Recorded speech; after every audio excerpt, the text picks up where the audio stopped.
Okay, well, I think we're ready to go. I'm John Niebuhr. I'm at the University of Minnesota. This is the second day of the knowledge-guided machine learning workshop here at 2021. And this is the hydrology session.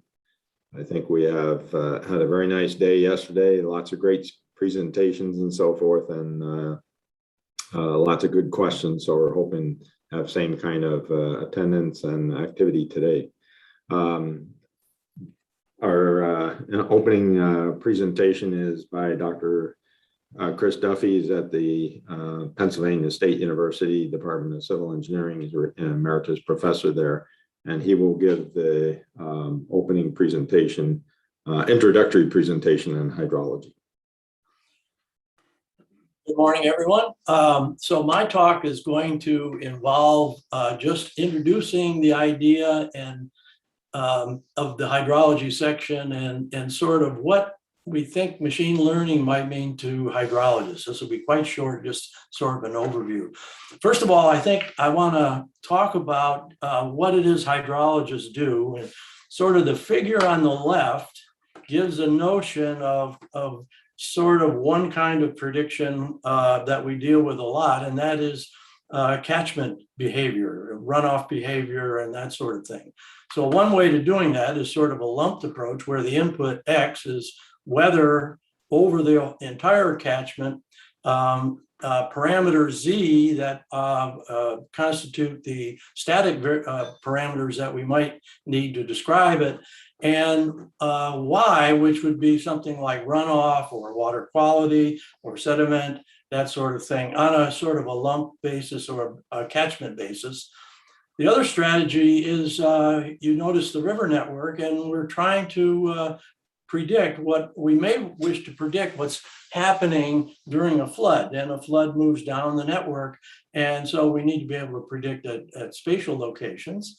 And also notice that there is an unstructured grid that can receive more spatially distributed parameters Z that might go into the model. So that's sort of a very quick overview of what we might like to predict. Oh, here we go. So the inputs, what are inputs? Well, weather, precip, temperature, relative humidity, wind speed, those are kinds of things we typically have in the hydrology model. Chemicals, nitrates, carbon dioxide, isotopes as tracers, particulate, many other kinds of inputs. We also need to have data and historical data on stream flow. We might be interested in the flood stage rather than the stream flow for flooding events, and water quality, isotopes as tracers when we're trying to find residence times and things like that. Sediment load would be another kind of prediction. So there's a range of things that we have to have historical records on, and they can be both spatially lumped over the whole catchment, or they can be partitioned on a grid cell basis. The Z's are the other characteristic, and these tend to be static, not always, but they tend to be. And these are topographical characteristics such as elevation, relief, slope, aspect. They go into a model such as this, either in a lump sense or in a distributed sense. Stream networks, we might want to know the order of the network, the stream density, the length, area, shape, etc., are other parameters that are useful. Land cover, land use, we need to know the forest coverage, either on an average agriculture, urban, etc., even on some kind of an average basis or distributed. And of course, we need to know groundwater and hydrogeological components as well. Now, the idea of this knowledge-guided machine learning is to now think of the graph over on the right as being just a kernel of what we might be looking at, where we have a set of inputs with some, perhaps one of the inputs is the static features, characteristics that are concatenated into some kind of a neural network, a GRU or LSTM, and then operated by linear or nonlinear transformations to predict the output. So just to give an idea. All right, so with that kind of background, What are the social issues that we deal with as hydrologists? And that is, what is the motivation and context for any predictions we do? Well, obviously, land use change is a big one, and something like deforestation has implications for CO2 in the atmosphere and climate change. It also has implications that often aren't as quite well understood, hydrologic implications. When we cut down the canopy of a tropical forest, canopies tend to intercept water and re-evaporate it, and that can be up to 40% of the annual rainfall. So what happens when they cut down the forest is that water, that 40%, it doesn't evaporate directly, it goes to the ground, and it often can cause floods and immediate erosion, which has other implications. A lot of these secondary implications we have to think about in hydrology. Urbanization changes the permeability of soil, changes the water holding capability of soils. And those also influence the water that infiltrates or the water that runs off. Agriculture is another thing, and obviously that's tied to the social issues of food supply. Ecosystem services are another thing that hydrologists and hydrological models are utilized for. Obviously, water quality. Couple of the talks today will talk about water quality issues. Water supply, drought and floods and each of these can be thought of in this sort of catchment average sense or in some kind of a distributed sense. Okay, so what, as a member of the KGML team for the last couple of years, we've had a chance to really look at the field from a domain point of view, which we each have our specialties, but also from the big data and data science points of view, which is where KGML has its strengths. And so here's a few of the challenges that I've noticed personally. One of the questions that we have is watershed data sparsity. In any catchment, we have lots of geospatial data these days, but we often don't have many time measurements, such as stream flow, flood stage. They're often quite limited to a few sites within any given watershed. However, the big data concept that people have been using, there's quite a few papers on this, where one globally aggregates all the basins in the continental US, or even the whole globe, we aggregate and allow the machine learning tools to learn from other basins. And this has been quite a success story. And so that one's already pretty well underway. So the challenge is sparse data, the KGML, and many of the scientists in the field are tackling this one currently. Heterogeneity of our parameters. There are many tools to attack this one. Transfer learning. We'll see a talk today that talks about how random vectors can be used to assign parameters to these aggregated basins, such as I can't remember the name of it right now, but and also representation learn. Oh, the CAMELS data set. So the CAMELS data set is one of these aggregated basin studies. Multiphysics. Okay, so traditionally hydrologic models, especially spatially distributed models that bring in vegetation, topography, soil moisture, groundwater, have used PDEs and ODE systems. As we saw yesterday in a very interesting and enlightening talk, there are now neural ODE PDE systems that are based on either automatic differentiation or various kinds of basis functions that can be used in neural network applications. And these are tremendously efficient in terms of solving these very large systems of multiphysics equations. So another challenge has always been computational efficiency, and it does relate to the multiphysics models in particular, where some components of our, say, state network are not are very efficient in terms of computation, let's say. Or it could be also that the data is lacking. So one of the talks today, or two of the talks today, we'll talk about hybrid machine learning models, where physical models are linked with machine learning models in order to make more efficient computation. And also there will be one talk dealing with reduced order models.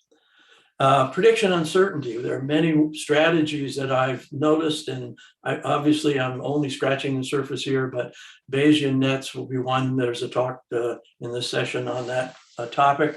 Quantile loss functions and Monte Carlo dropout are a couple of other techniques that are used to predict uncertainty that will show promise. Science-based decision-making, realizing that these social needs require evidence, and the evidence almost always comes back to science, and it should come back to science. And so can we develop KGML opportunities for explainable, physically consistent AI? We might say neuro ODE PDEs and conservation laws are very much in that vein, but the hybrid machine learning physical models and reduced order models would also come into play there. KGML and education, we need to begin to think about how do the data science that's out there and the collaboration with data science and domain scientists move to departments, domains, and then being stimulated by NSF, for example. And finally, KGML and new environmental communities. AI and machine learning seems, at least to me, to have great potential in bringing water and water science and climate science along with social science and resource planning. That is, are there tools, AI tools and machine learning tools that can support the connection between social science and resource planning and management, which is obviously an ultimate goal of the science applications.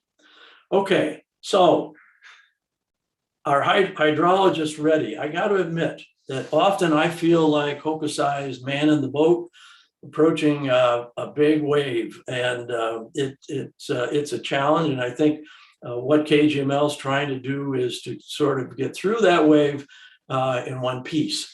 At the same time, what about the data scientists? I mean, this is a big problem, and this is only the water part of the water cycle. What about the bio part, the social science part that actually superimposes and also relates to all these components? Those of us that have built models that do the water cycle simulation and have begun to attempt those things, but we need data scientists to sort of help us along the way and find that great collaboration to make it work. The presentations, I think I've already exposed the speakers' topics, and so I think we're going to let John just go ahead and introduce the speakers and move forward with the talks. So thank you very much. Thank you, Chris. Yeah, so our first presentation is by Dr. Yi Zheng. He's from Southern University of Science and Technology in China, and his title is Uncovering Flooding Mechanisms Through Interpretive Deep Learning.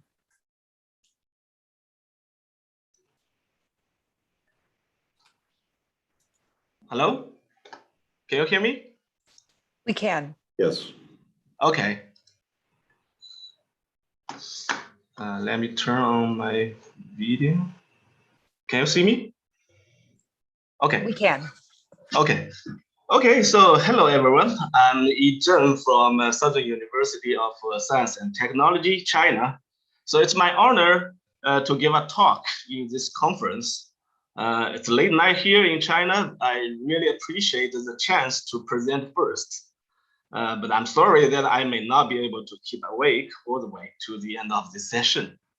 Today, I will present a recent study finished by my PhD student, Shijie Jiang, uncovering flooding mechanisms through interpretive deep learning. I also added a subhead in the title, which is Toward Trustworthy AI for Hydrology. First, I'd like to talk a little bit about trustworthy AI and explainable AI. Today, no one doubts that AI can contribute to the well-being of individuals, organizations, and societies. But what bothers us now are novel ethical, legal, and social societal challenges that AI brings in. So in recent years, trustworthy AI becomes a hot topic. It's recognized that in order for AI to help our work and lives and improve our life, it must respect our data and the insights about us. And it must be transparent and explainable.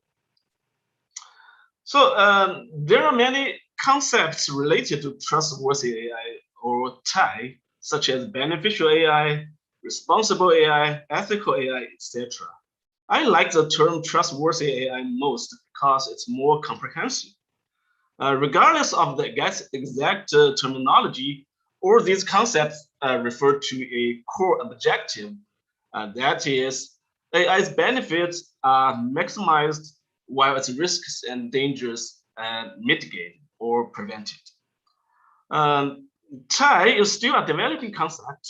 Some principles have been proposed, including beneficence, non-maleficence, autonomy, justice, and explicability. Among these principles, explicability is the most fundamental one, I think. So if AI has no explicability, it would be hard to ensure that all other principles are followed. So in this concept, in this context, a creation of explainable AI, XI, becomes a research hotspot in recent years. XI aims to achieve transparency such that the results of AI can be better understood by human experts while maintaining prediction accuracy.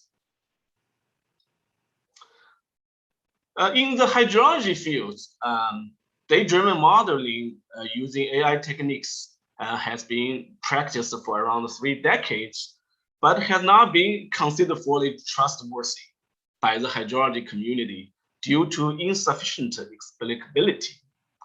So sometimes we have good models, but we just not confident about whether and when we can trust it, or why did it predict that way, and how do I correct an error if there is someone. So, but it's now believed or hypothesized, if you will, that XI can enhance our confidence on hydrological prediction, as well as management decisions based on prediction. So it may generate hydrological insights and inform how to improve hydrological models. So in the what approach to XI? There are 2 major strategies we can see from the literature. The first strategy is using or creating transparent and interpretable AI models. One may simply use more interpreted AI techniques other than deep learning or ANNs, for example, decision tree. By doing this, however, one may have to sacrifice accuracy because there is a trade-off between accuracy and interpretability. A more promising approach is creating knowledge-guided or physics-guided or physics-aware deep learning models. With this approach, we can maintain or even improve model accuracy. So this approach is exactly the focus of this conference. But my presentation today won't go deep into this type of approach. But I would like to briefly mention a recent study we published on GRL, which developed hydrology-aware deep learning.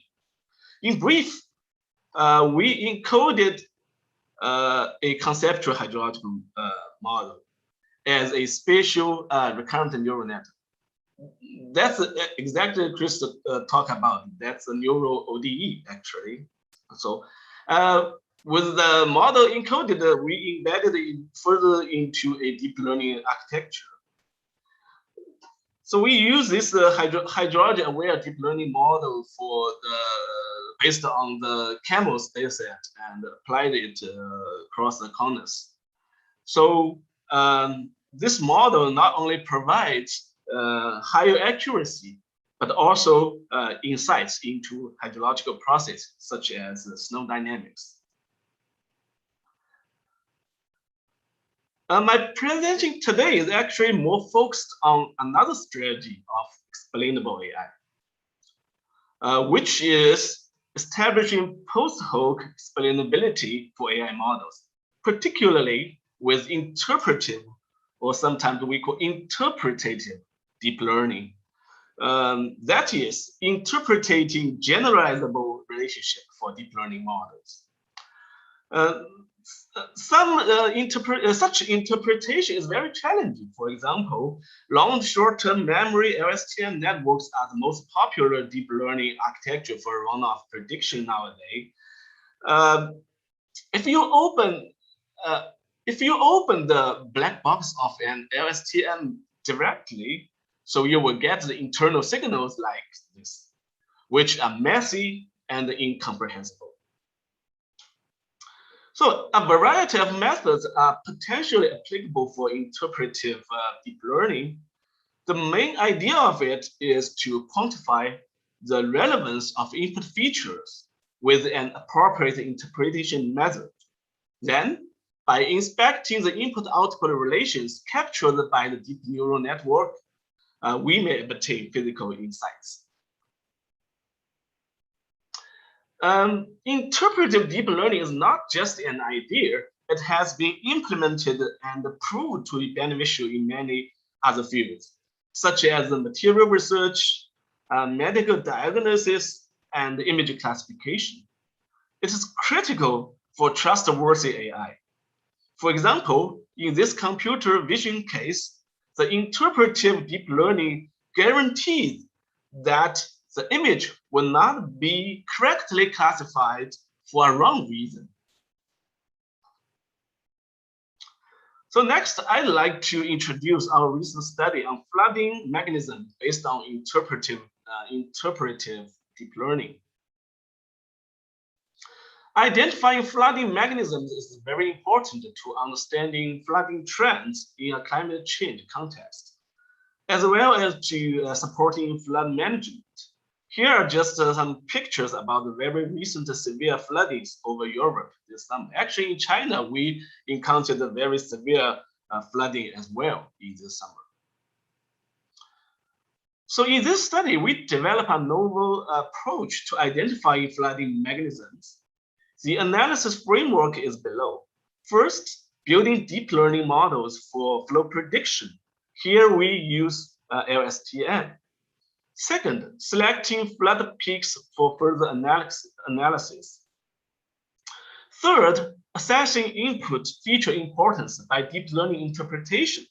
Here we used an advanced method called expected gradients to highlight the input features that may affect the model decision. Here, I have to skip all the technical detail due to the time limitation, but you may find the details in the literature about this advanced method. Fourth, performing cluster analysis on feature importance vectors. And finally, achieving insights into the mechanisms. We built an Elstm model for 160 individual catchments based on the MOPAX dataset. These catchments cover various geographical and climate conditions. And the Elstm shows good predictive accuracy for all of them. Then 36,763 significant flow peaks were identified following the method of reporting the literature.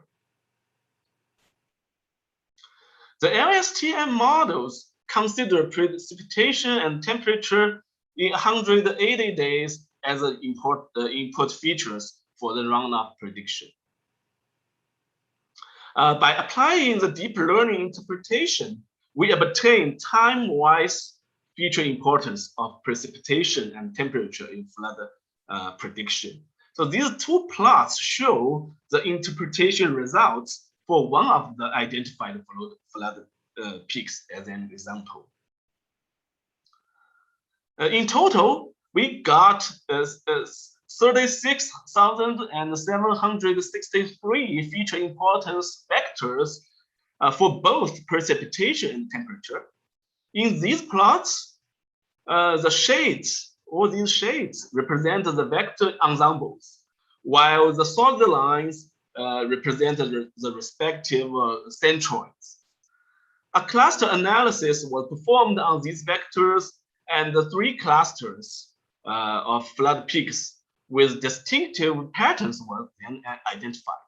In cluster 1, we see long dependency of precipitation as well as high importance of temperature. In cluster 2, we see high importance and recent dependence of precipitation. And in cluster 3, we see high importance and long-term dependence of precipitation. So we then hypothesize that these distinctive patterns may correspond to different flooding mechanisms. This slide provides more details about for representative flood peaks. Here we plot the feature importance vectors along with the time series of precipitation and temperature. As we can see from the plot, for the cluster 1 peak, for this cluster 1 peak, the flood was likely driven by snow melt events that occurred during a rapid increase in air temperature. So we can call it a snow melt induced flood. For this cluster 2 peak, the most recent rainfall event had an overwhelming contribution to the flood. Then we can call it a recent rainfall induced flood. For this cluster 3 peak, rainfall events over a couple of months all contributed to the flood. And then we can call it a historical rainfall induced flood. This slide provides this figure shows the proportions of the 3 mechanisms at each of the 160 catchments. As we can see, snow melt induced mechanism mainly dominates flood generation in high elevation areas, including the Rocky Mountains, Sierra Nevada, and the Missouri Plateau. And the recent rainfall-induced mechanism mainly dominates flood generation in mountainous areas with medium elevation and steep slopes, such as the Appalachian Mountains and the Pacific coastal ranges here. And the historical rainfall-induced mechanism mainly dominates in plains around the Mississippi River and the coastal region of the southeast US. The 160 catchments can be further grouped based on their dominant flooding mechanisms, as this figure shows. Note that approximately 17% of the catchment show mixed or unclear mechanisms here and there across the corners. So overall, the classification results here may inform early warning and mitigation of floods. A further investigation shows that the dominant mechanism of a catchment is inherently determined by its geographic and climatic conditions. Snow melt dominated catchments are related to high elevation mountainous area with frequent snowfall. Historical rainfall dominated catchment mainly features flat terrain and flat terrain and low elevation. Most of the recent rainfall dominated catchment have a very steep slope, over 5 degrees here, although some exceptions exist here.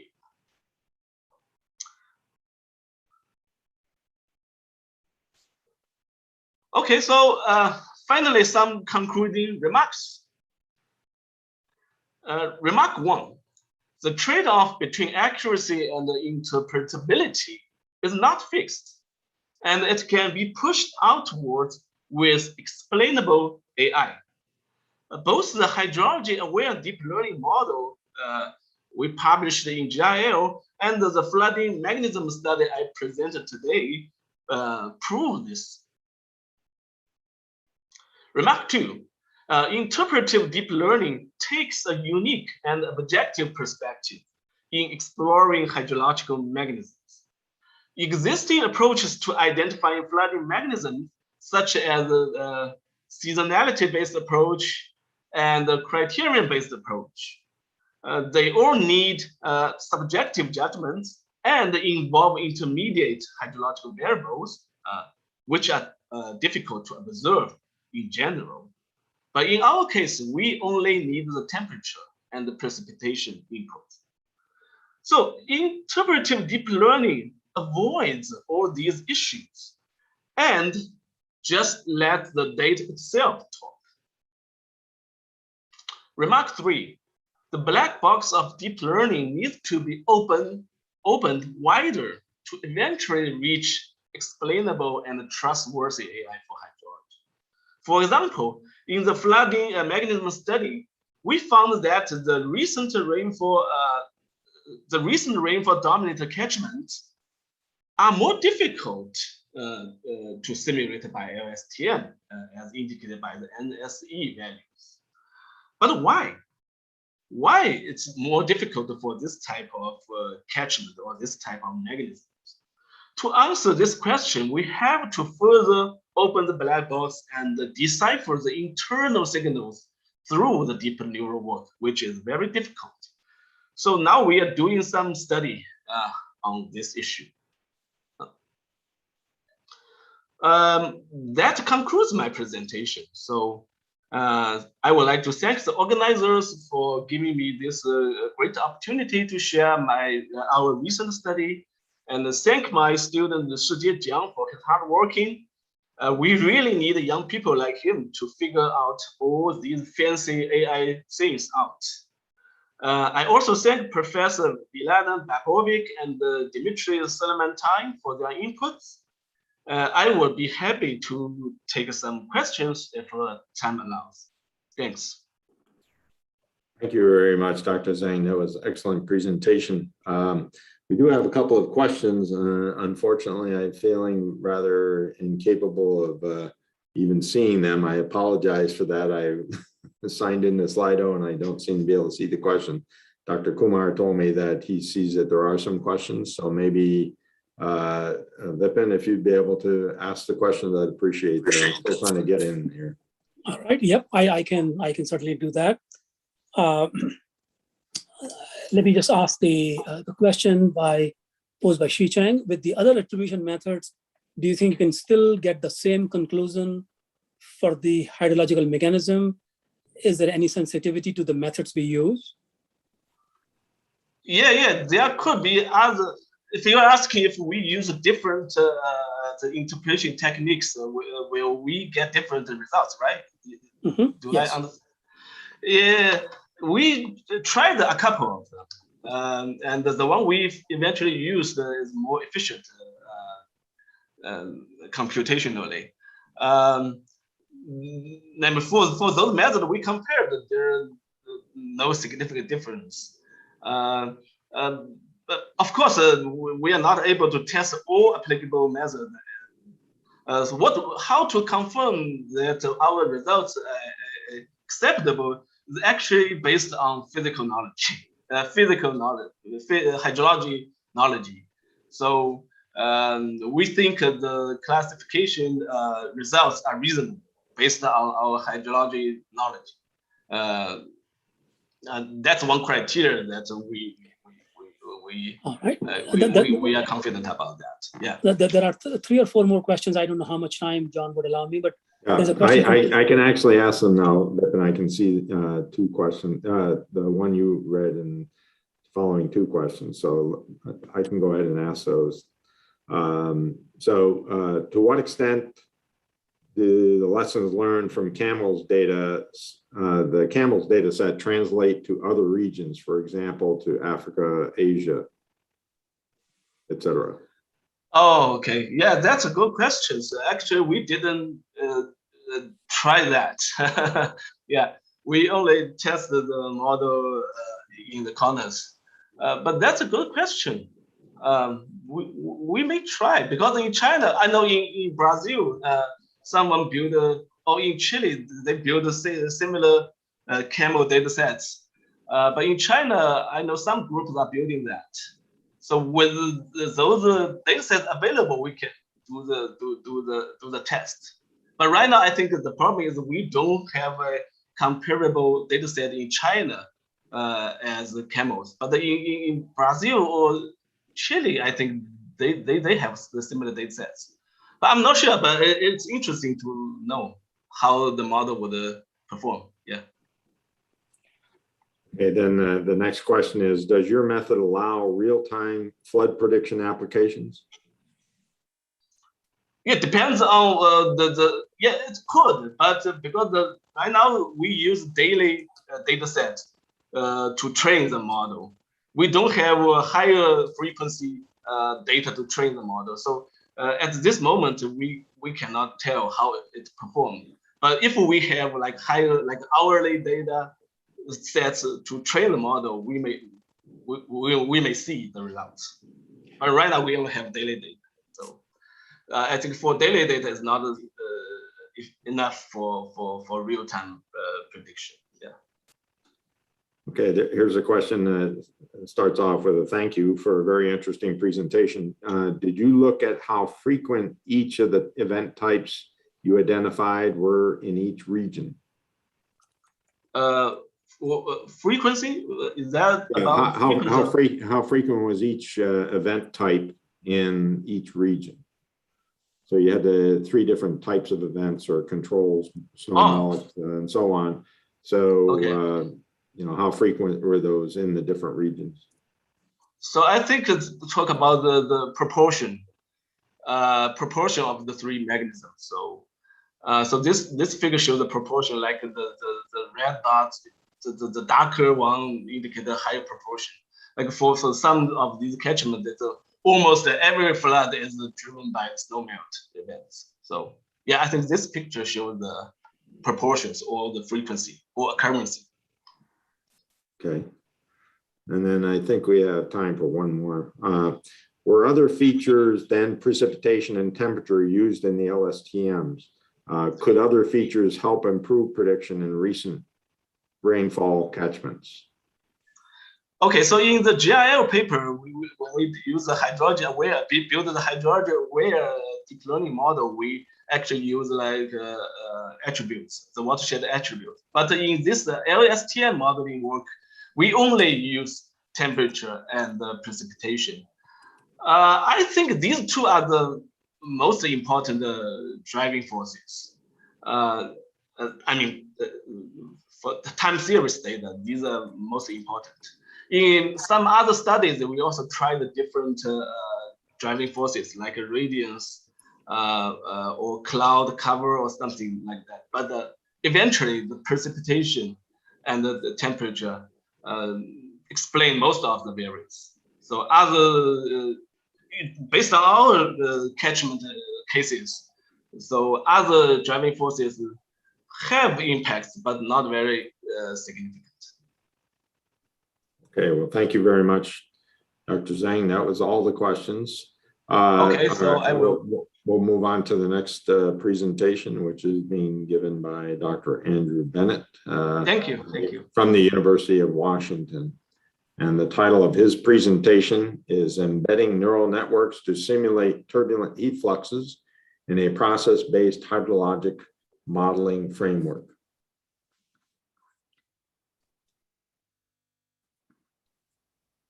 All right, thank you. Can you hear me all right? Yes. Okay, great. So get these slides going. So yeah, thank you for inviting me to speak here. And thanks everyone for joining. So yeah, this title is a bit of a bit lengthy, but basically the idea was we wanted to put a neural network inside of a process-based hydrologic model and kind of see how that, if we could actually do that and how that works out. And so this was sort of the last half of my PhD work with Bart Nyssen at the University of Washington. And so I'll just jump right into it. So when we're talking about kind of putting together a hydrologic model, you know, it's often you kind of start with this conceptual model of all of these different processes, and then you kind of relate how they interact. And so, as I have already kind of said, and in the title, the main idea here is we want to replace just a couple of these processes with neural network sort of parameterizations. And so this will interact with all of the other sort of either physics or empirically based relationships that are already encoded in the model. And so here I have it highlighted as transpiration and evaporation, but I'm actually going to quickly reframe things in terms of energy fluxes rather than mass fluxes. So the energy balance at the land surface can be kind of represented in this simple schematic where you have net radiation incoming to the land surface, and then that's partitioned into a sensible heat flux, which is sort of conductive heat transport, a latent heat flux, which is evaporative transport, so kind of the counterpart to evaporation and transpiration from plants. And then there's a ground heat flux, which we are not representing with any sort of machine learning, but rather that's going to be handled by the rest of the hydrologic model. And so, you know, we're in the hydrology session, and kind of in the intro, there's a lot of talk about flooding and maybe some drought and water resources stuff. So why am I talking about heat fluxes here? This is sort of the main coupling between the land and the atmosphere. And so as you evaporate water, you start to partition more energy into heating up the land surface. And with climate change, you know, there are feedbacks that end up becoming pretty important and can lead to a lot of different effects. And further, you know, these sort of evaporation and transpiration terms are actually a really large part of the water cycle. They actually account for more sort of total mass flux than the amount of water that flows in rivers. And so taking this into account and having good predictions is pretty important on the large scale. And because of that, there's been some previous studies where these sort of statistical, either machine learning or other sorts of data-driven methods have been shown that, you know, we can outperform our current process understanding at sort of the landscape scale. And so it's pretty telling that we should kind of be trying to use these techniques and learn from them if we want to have robust predictions. And so to do that, we kind of start with gathering all of our data up. We ended up taking data from FluxNet sites, which provide sort of gold standard measurements at sort of the landscape or ecosystem scale. And we ended up with over sort of 500 site years of half-hourly data. So it's a somewhat large data set, maybe not for machine learning, but it is for hydrology. And so you can see we've got a pretty good coverage of different sort of landscape types by the different dots, but of course, by no means is this representative of the entire globe. So, you know, if we can get more data, I'm sure we can do even better than we're currently doing. So we gather all this data. It has these observations of both the sensible and latent heat flux, and then also kind of a bunch of other meteorological data that we can use to run our hydrologic model and train our machine learning models. So things like temperature, precipitation, incoming radiation, humidity, things like that. And so we take all of this data and we're going to do some modeling experiment. So kind of the hydrologic modeling framework we use is called Suma. It's not particularly important that all of the details are explained, but the main thing here is that it's kind of a multi-physics modeling framework.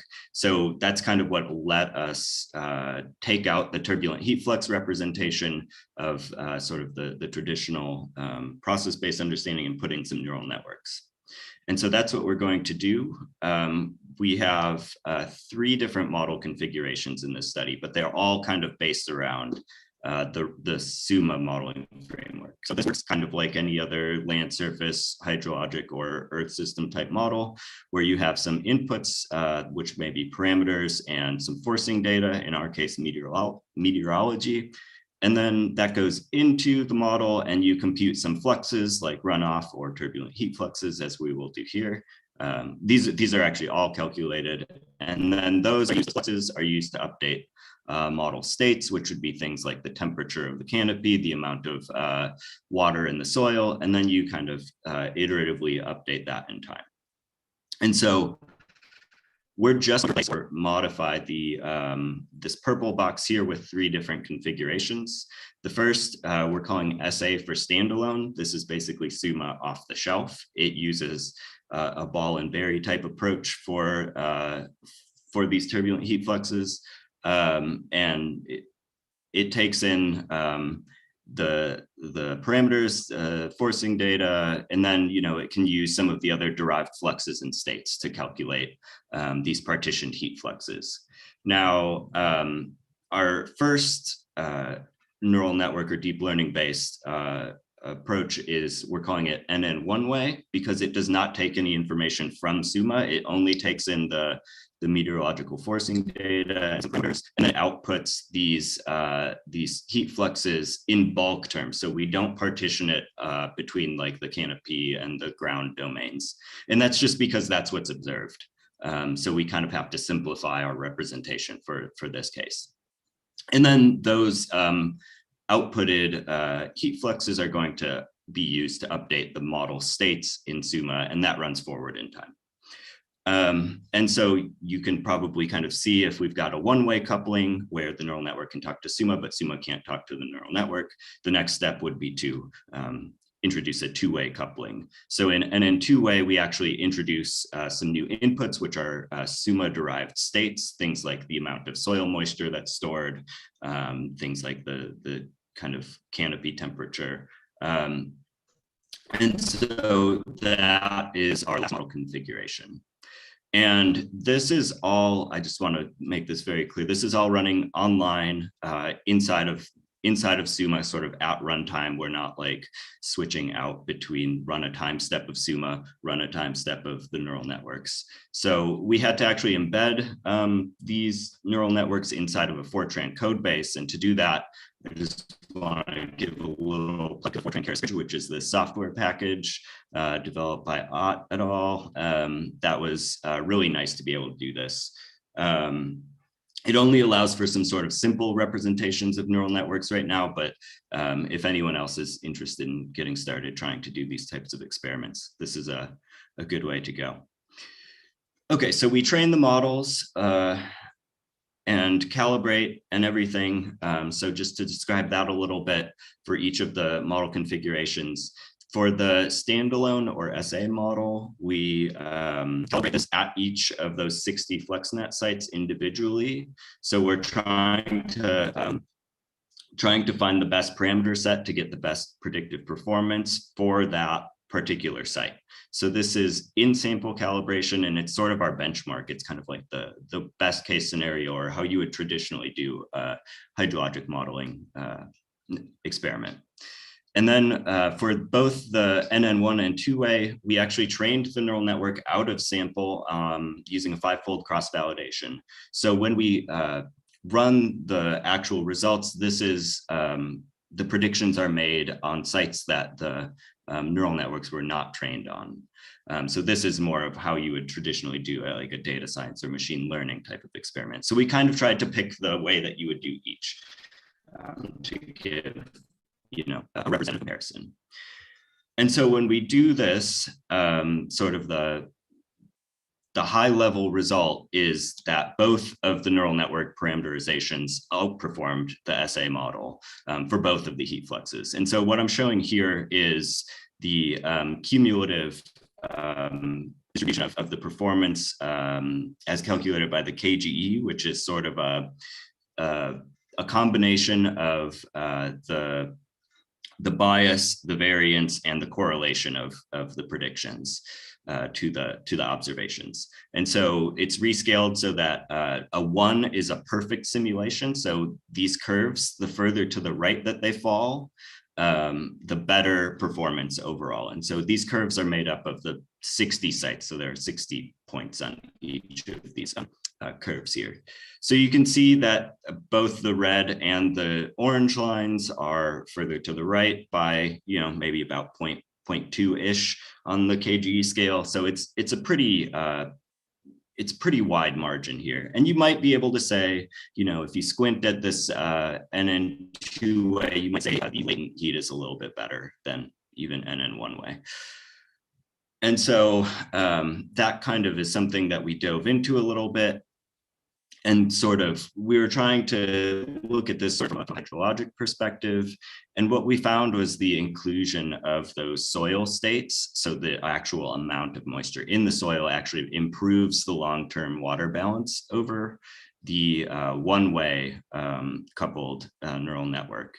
And so how we examined that was we looked at the long-term evaporative fraction, which is the total amount of evaporation and transpiration divided by the total amount of precipitation. So this is over the entire simulation period, which was a minimum of 3 years for any site. But some sites had up to 10 or 14 years. So in these plots, on the x-axis is the observed fraction, and then on the y-axis is the simulated. So when we get a perfect simulation, it would fall right on this 1-to-1 line. And then we've colored each of these dots, which is by the KGE score in the previous slide. So with SA, you can see as you get closer to this 1-to-1 line, you get better performance. So that's indicating that this is a good diagnostic as well. And you see there's mostly under evaporation, some slight over, but it's mostly under. On the other hand, neural network one way does not have any understanding of how much actual water it has available to evaporate. So it tends to over evaporate and kind of draw down the soil moisture over time.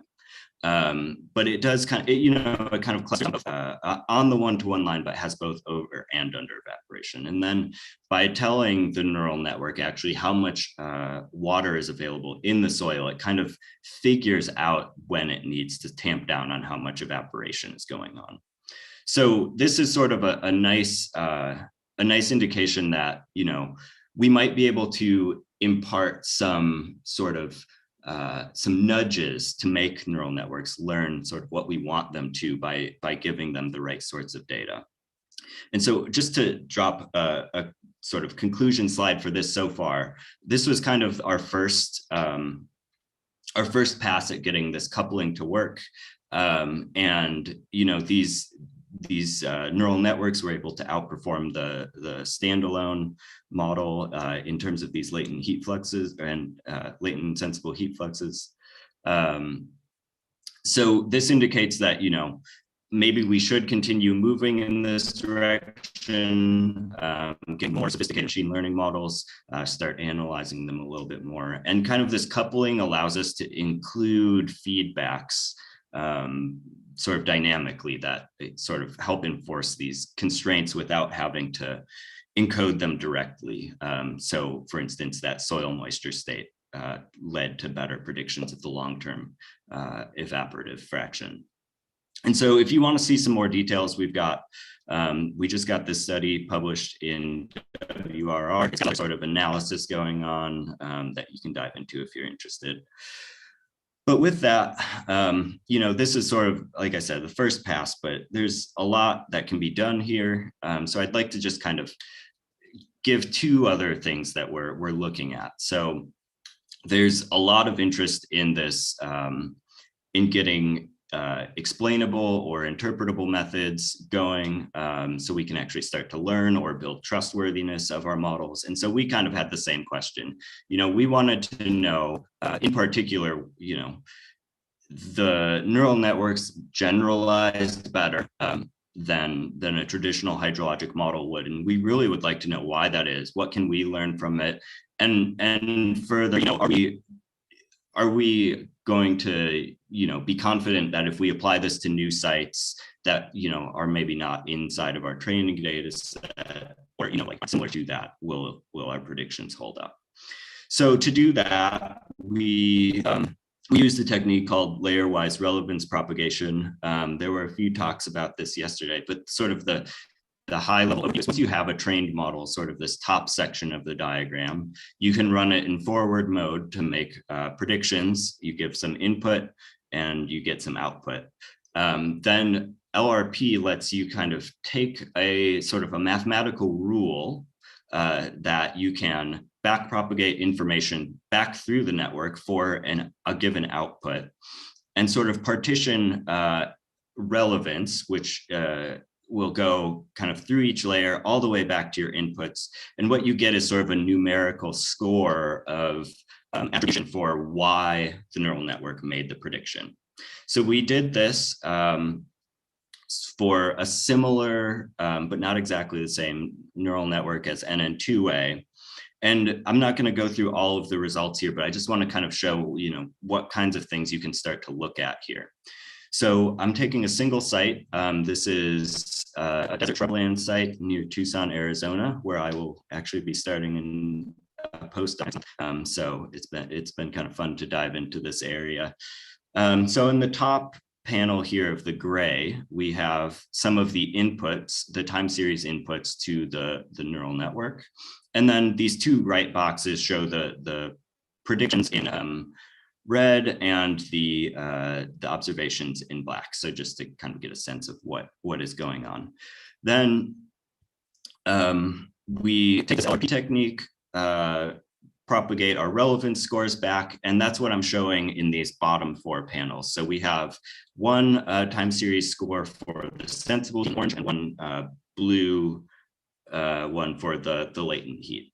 And so you can kind of see how these, you know, there are some patterns here. Just to be sort of quick about it, I'll highlight this moisture relevance time series.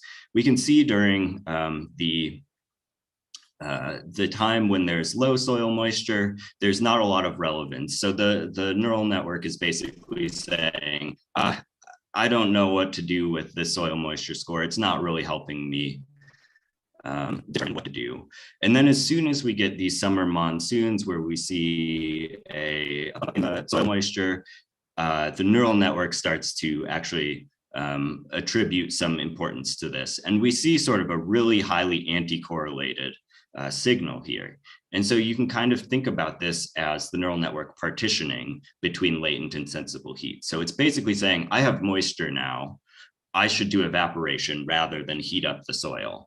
And so this is, you know, this is just one site across a range of aridity. So sites further to the left here are more energy limited. They typically have the moisture available for evaporation, and sites over on the right here are more arid and might be more moisture limited. So that Tucson site all the way over here, and you can see that high anti-correlation falls, you know, highly to the lower end. And as you have sort of more water available in the system, this partitioning becomes less and less important to the network. So it's kind of like showing here that the neural network actually learns that for highly arid sites, this partitioning kind of, and this is something that we encoded. We didn't give either precipitation or the sort of long-term aridity to the network. This is something that it kind of learned on its own. So this is one way we can kind of say the neural network gains a little bit of trust here.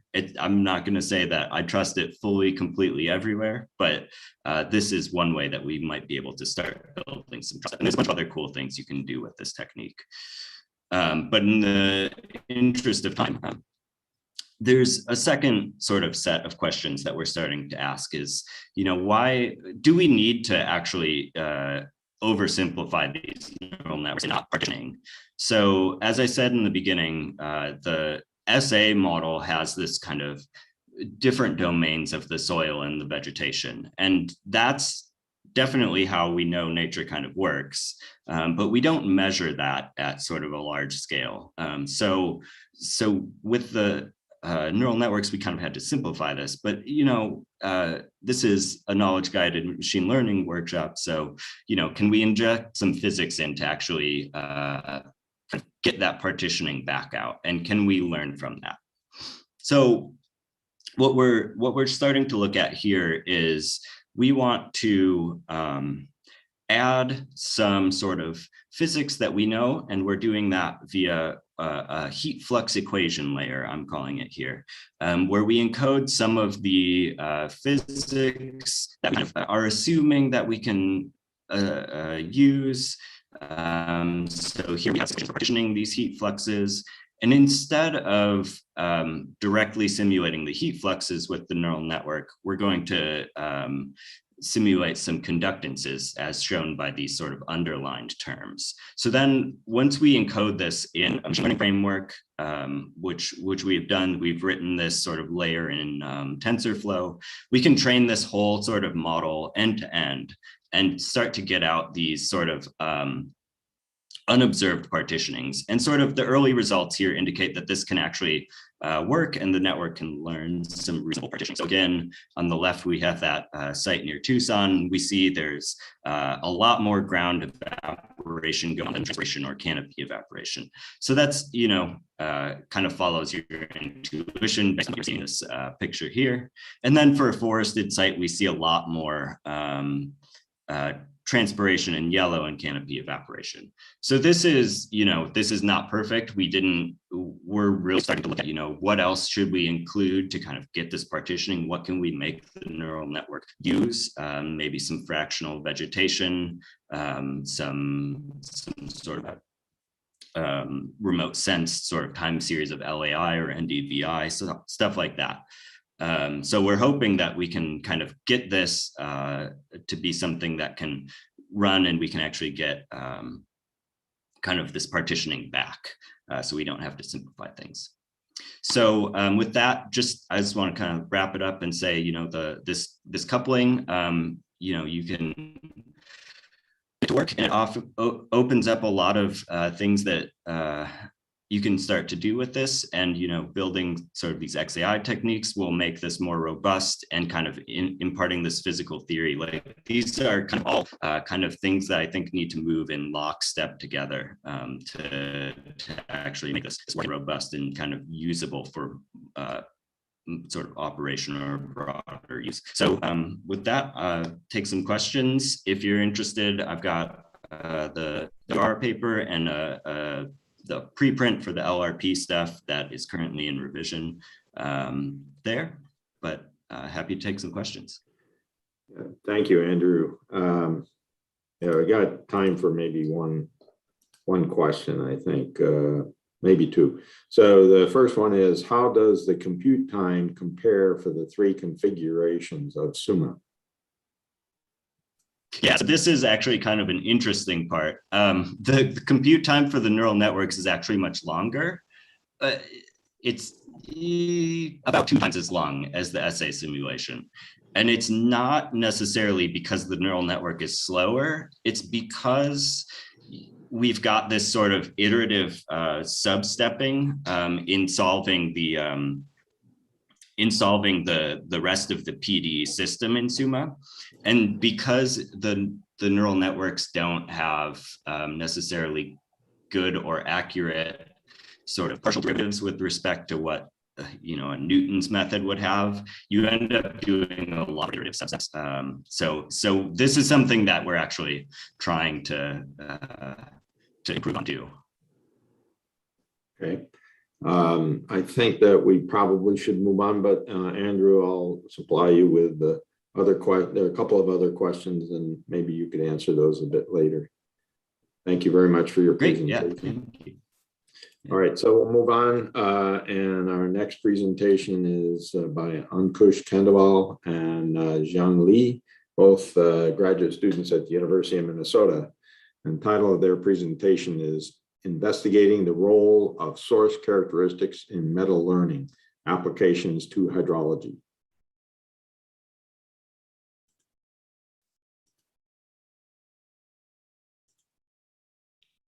Hello, everyone. Can you see my screen?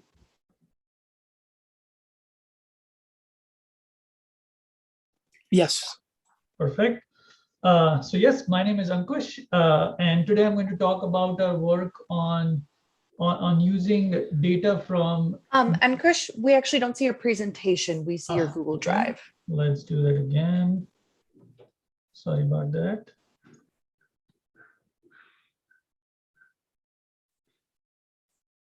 How about now? Yes. Much better. Perfect. Sorry about that. All right. So yes, my name is Ankush, and today I'm going to talk about our work on using limited data from multiple sources to build more robust models. And a number of computer scientists and hydrologists have contributed in this work.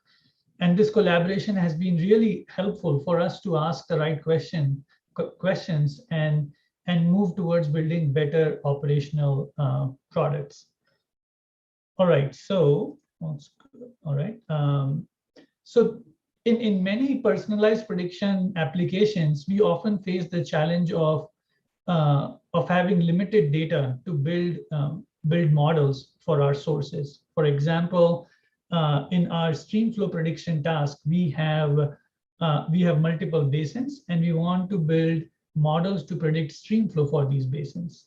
But we have very limited data to build individual models. And similarly, we have another application where we are trying to predict lake temperature for different lakes, and we have very limited observations for individual lakes. So there is a need to combine data from these sources to build more robust models.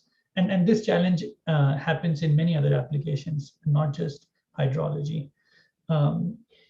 So a very intuitive thing to do would be to just combine data from all these sources together trivially, but due to inherent characteristics from these sources, this trivial merging is not going to work because there is heterogeneity in how the input and output variables are related. For example, for the stream flow monitoring application, for the same weather driver, we could have very different runoff or stream flow predictions depending on the slope, soil properties of a basin. And similarly, let's say we are trying to predict mood of a person based on a weather event, that mood will depend on the personality of a person as well. So that's what makes it challenging to just trivially combine the data. And in this work, we are exploring source modulation as a strategy to address this challenge. At a very high level, what this is trying to do is to use these characteristics as additional features in our model. And then one of the very simple way to do that would be that you take your input data, which is X in this, the left model, and you concatenate or combine your static features with that data, and then you try to predict your output variable of interest. Another example of this modulation is Elstm, which was proposed in the context of stream flow monitoring. The idea here is, at a high level again, is to change the input gate, and it uses static characteristics to modulate the cell gate of Elstm. So for this talk, you don't have to know the details of Elstm, how these gates work. it's just another way to use static characteristics to do modulation. And we are going to use this strategy for a number of our experiments. All right, so with source modulation as a key context, we are going to explore 4 key questions in this talk that are related to the role of source characteristics in these models. In the first setting, our goal is basically to build a model that's trying to predict stream flow given our weather data and these characteristics. So in some sense, we are trying to build the forward model. But the key question here is that when these characteristics are not known, let's say we don't have access to these basin characteristics, can we use random characteristics and still do modulation, right? And then in the second setting, we are more focused on learning these static characteristics given our input and output data. And let's say if we are able to learn this model, can it help us in addressing some common challenges with these characteristics? For example, can we reduce uncertainty in these known characteristics? Or can we impute these characteristics for basins where they are not available? And finally, can we discover new characteristics or meaningful characteristics when we have no idea about what characteristics are important? So we are going to explore these 4 questions in this talk, and I'm going to start with our first question. And before we go deeper into the question, let me just give you an overview of the data set that we are going to use and the experimental setup. So in terms of data, we are using 531 different basins from the CAMELS dataset, and these basins are spread across the US. And for each basin, we are given these 27 static characteristics. And these characteristics come from the climate of that region, geomorphology, and geology. A thing to remember is that these characteristics are static. They don't change over time. And in terms of input and output, we have 5 weather variables for each basin, and we are trying to model stream flow as our output variable. Now, as I said before, we are focused on source modulation as a way to handle the heterogeneity. So in these experiments, we are going to use Elstm as a modulation strategy. And for each basin, we have 20 years of data, which we are breaking it into 10 years for training, 10 years for testing. And to evaluate our performance, we will calculate NSE value for every basin. NSE is a widely used measure in hydrology. For now, just know that higher NSE means a better prediction of stream flow. All right, so coming back to our question, as I said before, from a methods perspective, what we are given is some training years for our sources. In our case, we have these 531 basins, and we have only input and output, and we don't have access to these static characteristics. Can we still do source modulation? So that's the question that we're trying to answer. And one possible solution is to assign random vectors to these sources. So, and one way to assign random vectors is that you create values from a Gaussian distribution and map each source to a point in a d-dimensional space, right? And this d could change on number of sources and type of application that you're working on. So the core idea behind random vectors is that in absence of any information about our sources, we are just trying to assign something that has no information about similarity. Like that's one way to achieve that. Another way to do that is to just give an index to every basin, and those indexes can be converted into one-hot vectors, which makes it easy for ML algorithms to use those indexes. So again, both of these are trying to make an assumption that our basins are either equally similar or dissimilar to each other. We don't have any prior information about the similarity. And we want to see that even with this assumption, can we still do source modulation, right? Okay, so before I show you the result, on the bottom right, you can see our architecture still. We have that Z on the bottom, and we have now 3 choices of Z. First is we use the actual physical characteristics that are given from the data set. So we will compare our results to that. And then we have 2 options. One is we use the Gaussian random vectors. In this case, we chose the dimensionality to be 512. And the other choice is we use these one-hot vectors. And here the dimensionality is 531 because for one-hot vectors, the dimensionality matches with your number of sources. So we have these 2 choices of working without actual characteristics. Now, if you look at the results, what we found that these random vectors perform comparable to actual features, which was very surprising to us. So let me explain you this this plot. So each dot on this plot represents a basin. So we have 531 such basins, and the axis represent the NSE values when we build that source-aware model. And we have, as I said, we have different choices for Z when we learn that source-aware model.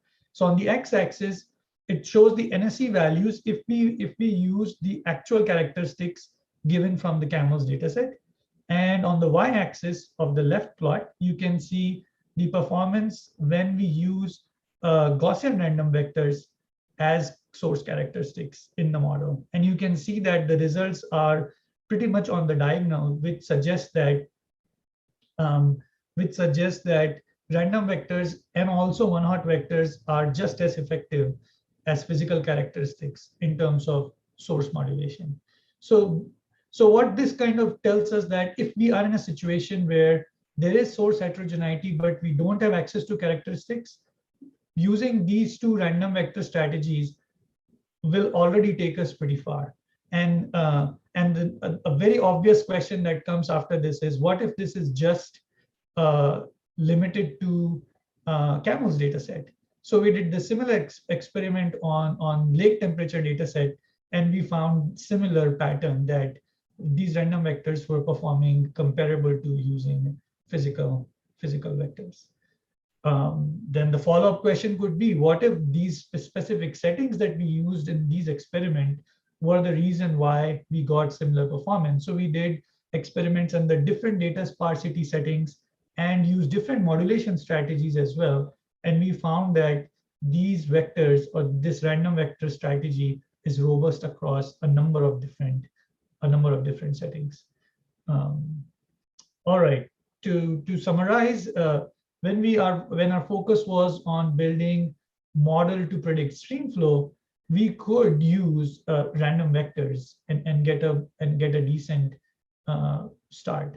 Now we are going to switch to the other strategy or other question, is that if our focus is on building a model that can learn static characteristics, can that model address some key challenges about these characteristics, right? So at a very high level, from a modeling perspective, what we're looking for is a model that can take this time invariant data, which is my weather drivers and my stream flow, and learn these time invariant characteristics about my sources, right? So taking time variant inputs and learning time invariant characteristics. And with that model, we will try to answer these 3 questions. So before we jump into these questions, let me give you an overview of the approach that we have taken to build such an inverse model. And there could be a number of different ways to do it. But in this work, we are exploring representation learning as a way to address this model formulation. So again, at a high level, what we are trying to do is build a neural network that could learn these source-specific embeddings from the data. And the key idea behind this learning strategy is that if I take any 2 samples, time series samples from a basin, the embeddings that come out of it should be very similar. In fact, they should exactly be the same. That's what we want. We want these embeddings to be time invariant. So if you look at this figure, AI and PI are the 2 samples coming from the same basin, right? But if you take two samples from two different basins, for example, AI and NI, we want the distance between those two embeddings should be high because they are from a different basin. And this notion can be very well captured by contrastive loss in general, which is a very popular learning strategy in self-supervised learning these days. And similarly, we could add more regularization to this network. For example, we could force these embeddings to reconstruct the data that was fed in. And finally, if in some situations we have access to these characteristics, but they could be uncertain or incomplete, we could use those as further constraint to make these characteristics more meaningful and learn more generalizable patterns. So that's the overview of the representation learning model that we are assessing as a solution for inverse modeling. All right, with that background, now let's start looking at these questions. So the first challenge that we're trying to analyze is that we have these Z values, we have these static characteristics, but there is uncertainty in them, which is a very common problem in hydrological applications. Again, we are going to use CAML's dataset to analyze this scenario. So what our hope is that because we are learning a model that is using all the basins together, it will learn generalizable patterns and might be able to reduce uncertainty in some of these characteristics. So to simulate this setting, what we did is we took the characteristics from the CAML's dataset and randomly corrupted 10% of them in this setting, and we added one standard deviation noise in those characteristics. For example, here you can see this 531 cross 27 matrix. So 531 stands for our 531 basins, and 27 is our 27 characteristics. And these yellow cells represent the values that were corrupted. And on the right, you can see an example of that corruption for one of the characteristics, which is elevation mean. So on the x-axis, you can see the true values, and on the y-axis are the corrupted values. Now to evaluate our model, we will look at the RMSE values with respect to the actual values. So for example, in this case, the RMSE of corrupted values with respect to actual values is 0.83. So after we are done building a model, would our reconstruction lead to less RMSE? That's what our goal is. So in terms of the model, or in terms of our characteristics, we have these choices. First is the true characteristics that we are going to use as a reference. And then we have these corrupted characteristics that I just explained. And then what we want to test is, if let's say in real world, somebody gave us those corrupted characteristics as reality, and we build this representation learning model, how well it will be able to reconstruct, and would that reconstruction remove some of those errors? So that's what we want to do. To repeat, when we are building this model, we are going to use these corrupted characteristics to minimize the loss, not actual characteristics, right? And then we want to compare these reconstructed characteristics, how close they match with the true characteristics, right? And in order to make sure that we are not overfitting, we again divide the data into two phases. When we are building the model, we use training years, and when we are reconstructing using our inverse model, we use some other time period. All right. So now this plot kind of compares our performance across all 27 variables. So the x-axis, you can see the name of the individual characteristics, and the y-axis shows you the RMSE, and the blue squares here represent the RMSE after corruption. So comparison of actual characteristics and corrupted characteristics. And the green dot represents our reconstruction after our inverse modeling process. And you can see that across almost all of these variables, we are significantly reducing the the RMSE, which suggests that because we are learning a single model, it is able to learn generalizable patterns to remove those measurement errors from our static characteristics. All right. So now we are going to move to our second challenge, where Z is available for some basins, but it is not available for the others. So this is how it looks like from a modeling perspective. We have some training basins where we have access to both X, Y, and also our static characteristics.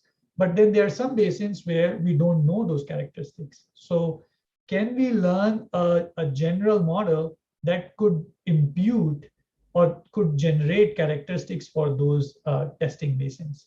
So again, we are using the CAMELS dataset for this experiment, and we divided the data into 400 basins for training and then 131 basins for testing. And remember that when we train, we use the training years for training, and when we test on the testing basins, we use the testing years. So this is a very, very extreme out of sample test in some sense, where those testing basins were not seen during training, and that training, the period on which we are testing, was also not seen during training. All right. And to compare, now we are going to look at the actual values for these basins versus what we predict from our representation learning model. So here is the scatter plot for those 27 characteristics.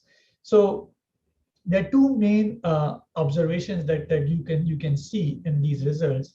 First is that a lot of these features, for a lot of these characteristics, the points are along the diagonals. That means that we are able to do a very good job of predicting those characteristics.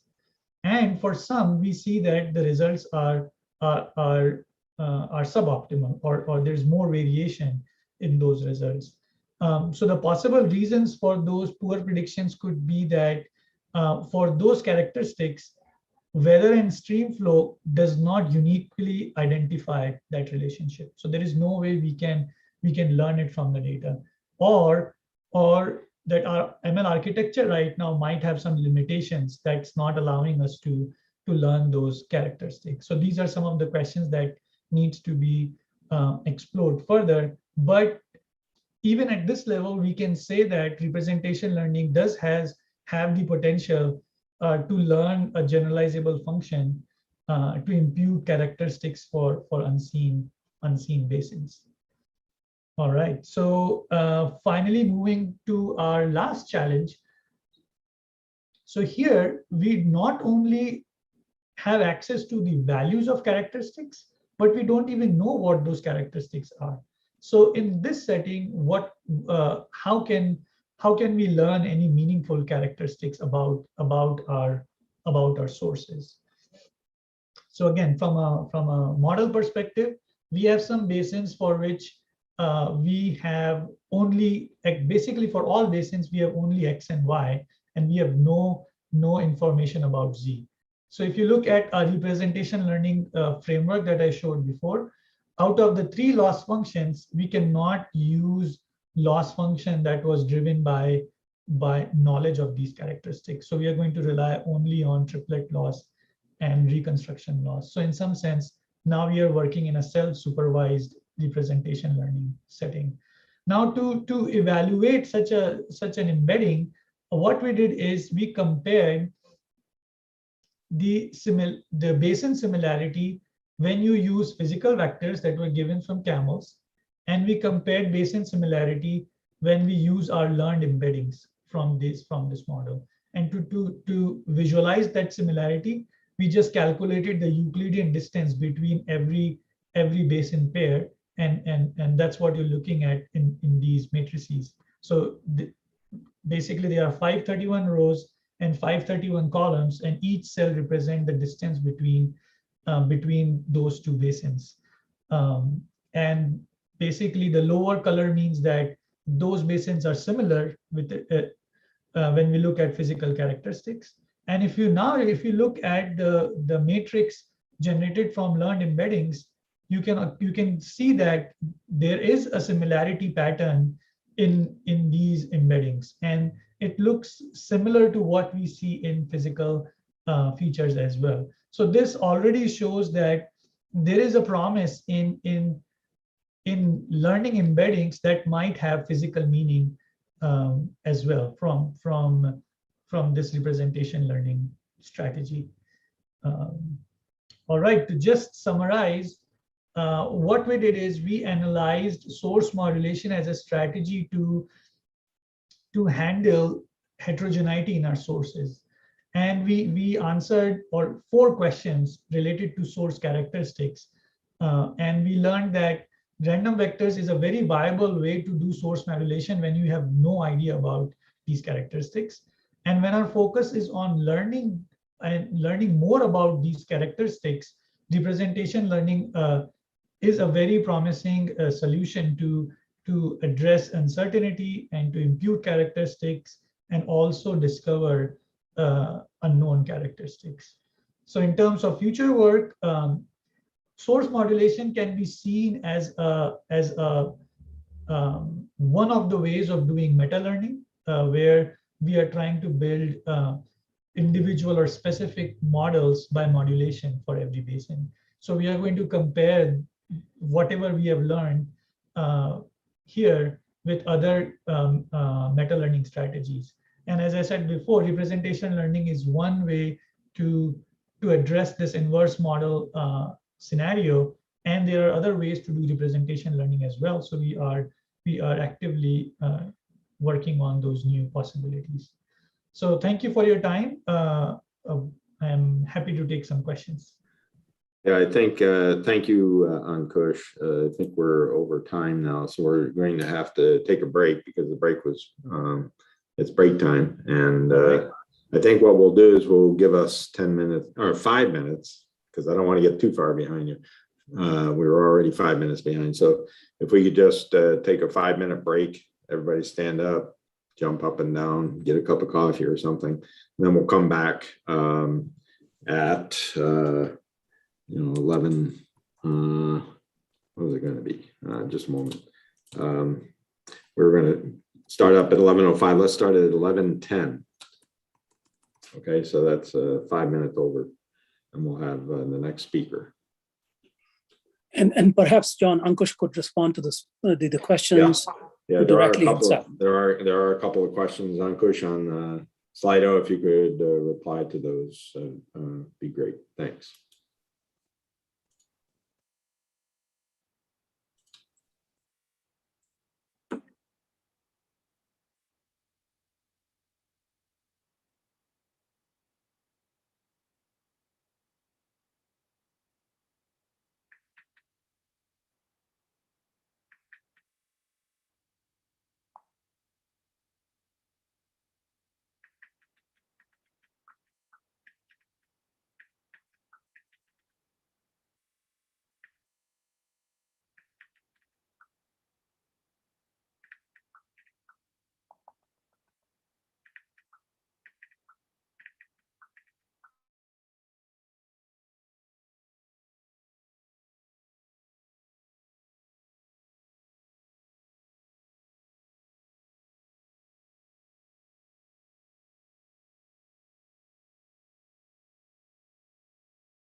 Okay, it's 11:10.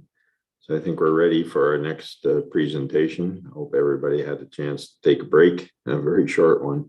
Our next presentation is by Dr. Daniel Althoff. He's at Stockholm University, and the title of his presentation is Explainable Machine Learning, a Peek into Black Box Models.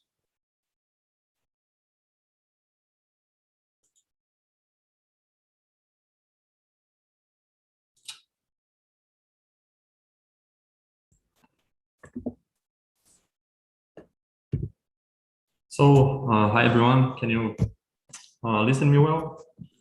Yes, we hear you and see you too, thank you. Okay, so my name is Daniel Althoff, and today's presentation is about explainable machine learning. And the main objectives of this presentation are to outline some of the methods used to improve the interpretation of machine learning models and present a case study where these models are applied. So I'm not going to get in a lot of details behind the explainable machine learning methods, but I'll provide the references. And this case study is not from any work in particular, but it was developed using data from which I collected during my PhD. So just to cover the basics, I know you guys already know this, but machine learning, according to the IBM Cloud Education, machine learning is a branch of artificial intelligence and computer science which focuses on the data and algorithms to imitate the way humans learn, gradually improving its accuracy. And according to Expert AI, it's an application of artificial intelligence that provides systems the ability to automatically learn and improve the experience without being explicitly programmed.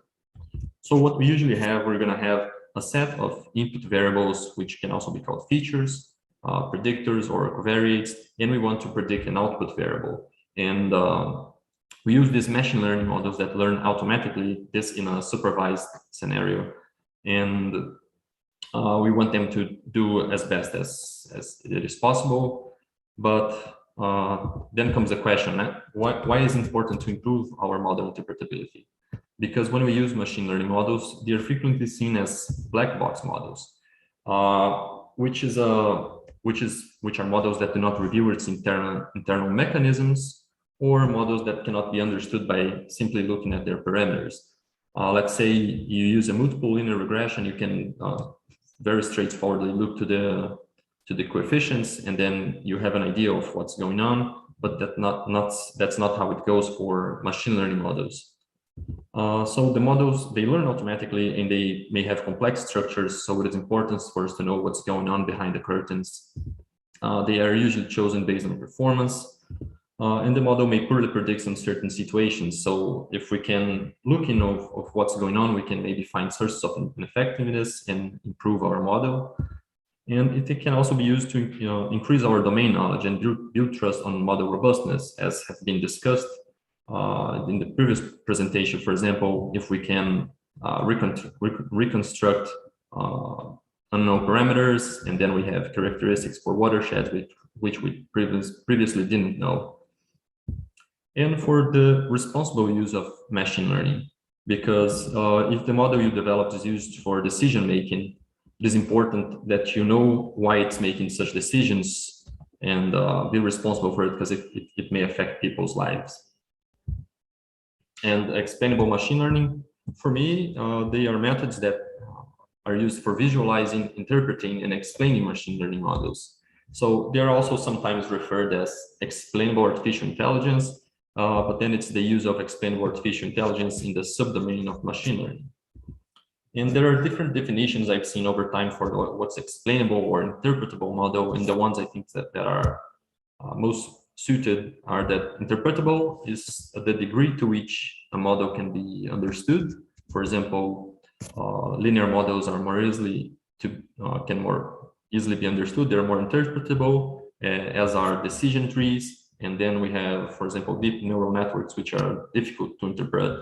And the explainable is so you can use additional methods to understand how the model works, as we have been seeing the last 2 days in this workshop. So you see what it does, but can you explain why it does? And for the explainable machine learning methods, we have some models that are interpretable by design, so they might not need explainable methods to aid them. For example, linear models, you can look at the regression coefficients, you can look for decision paths in decision trees, and so on.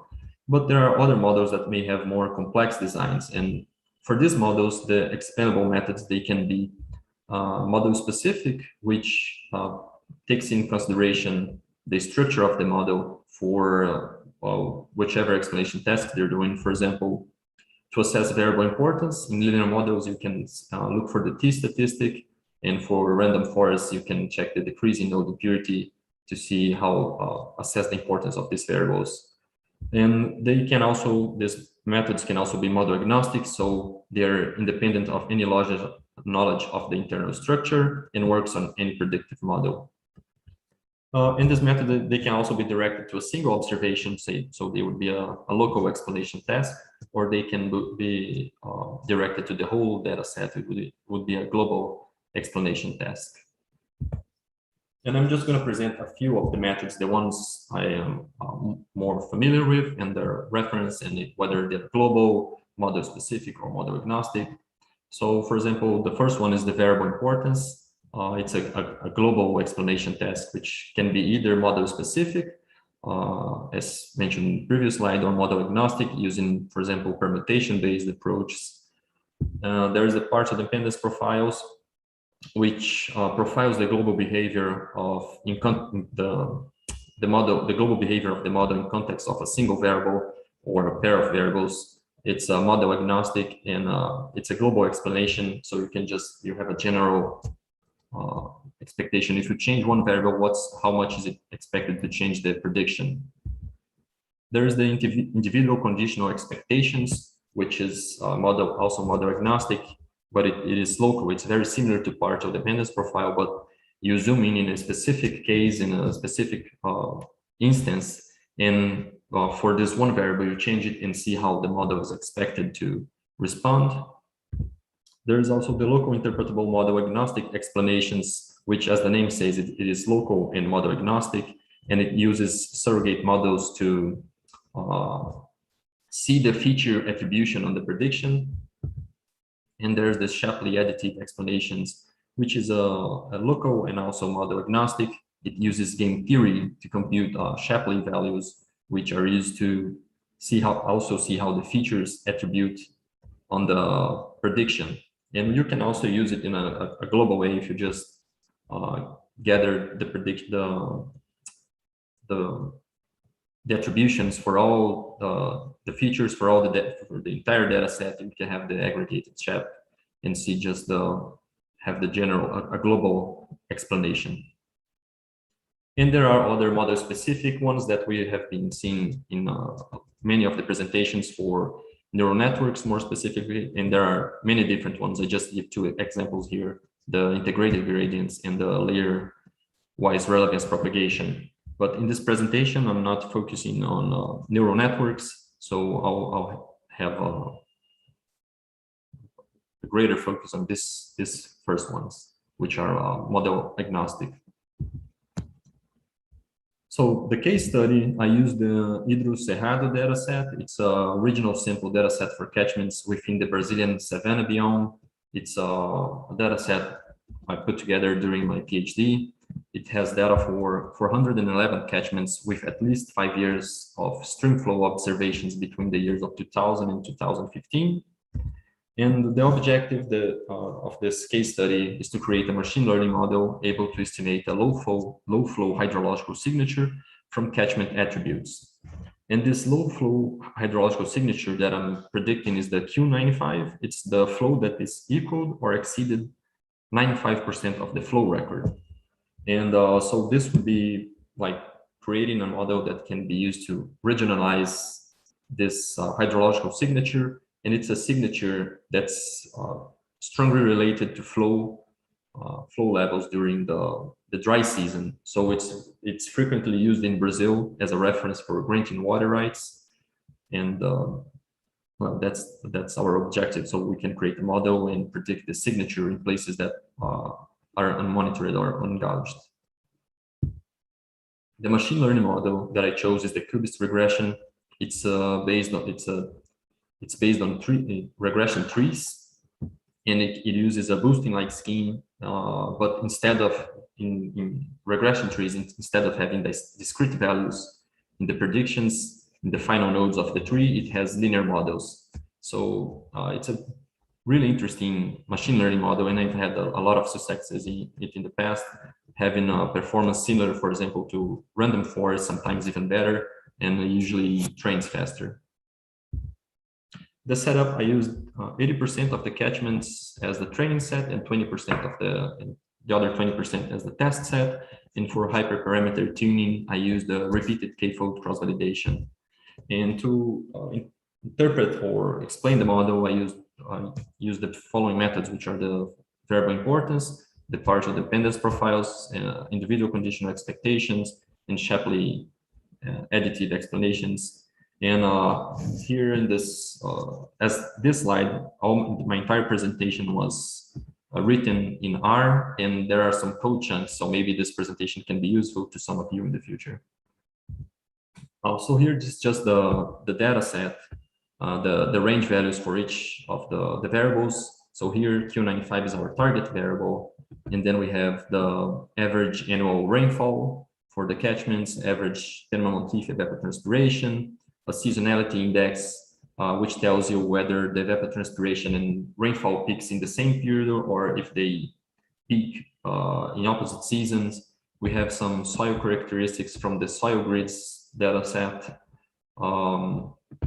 There's the log transformed area, average slope of the catchment, average elevation, and some land use cover characteristics from the Map Biomas project, which is a data set for land use cover in Brazil.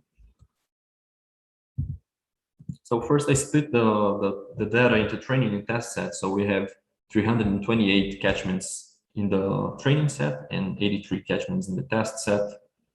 And then I use the carrot package to train the model.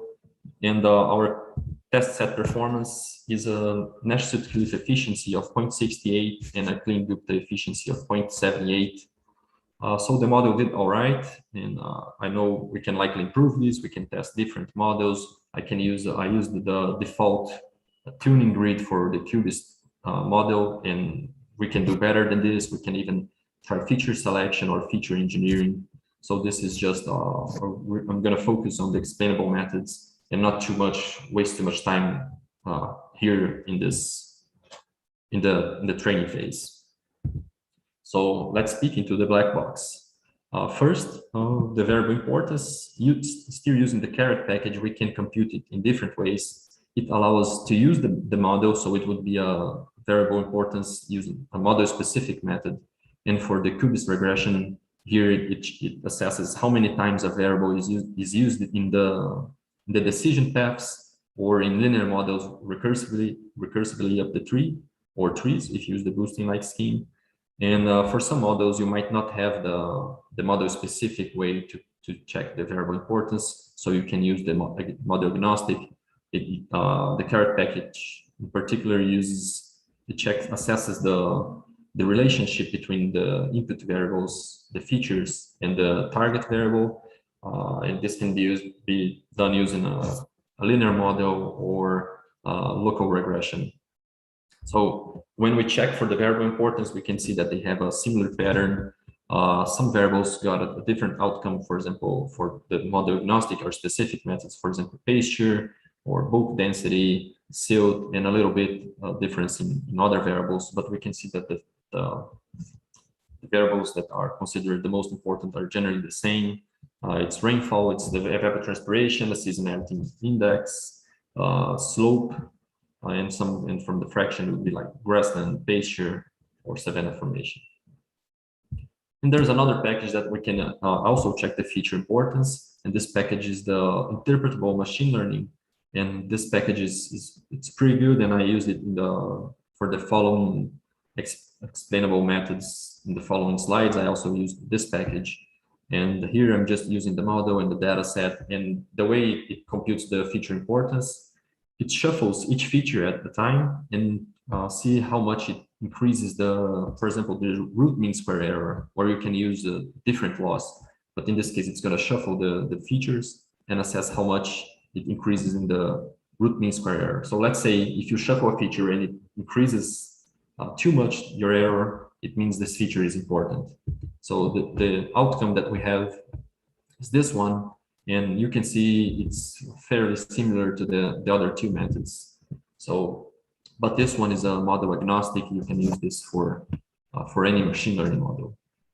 The next one I'm going to show you guys is the partial dependence profiles and individual conditional expectations. They can be computed all at once because they are quite similar. And this I'm doing for a single feature, which is the seasonality index. So here, first we have this, the black lines, which are the individual conditional expectations. It's the profile for a single observation. If you grab a single observation from your data set and you change your seasonality values, that's how you expect your prediction to change. And this black bar here is in the bottom. They show where the data usually concentrates. So it's the regions where you have a higher confidence on how they retain changing. And the yellow line would be the partial dependence profile. It's the global for the entire data set. It's the global behavior in the context of this, when you change seasonality, how it changes the prediction. And you can do this for all the variables, for example, for all the variables that we used. And here we can, it's just interesting how you can maybe learn something new or just check if whatever you've seen makes sense with your previous hydrological knowledge. So let's say when we increase the slope, we usually have higher direct runoff, so less recharge. And then in the dry season, we're going to have lower flows. So when we have a higher slopes, we usually have a lower Q95.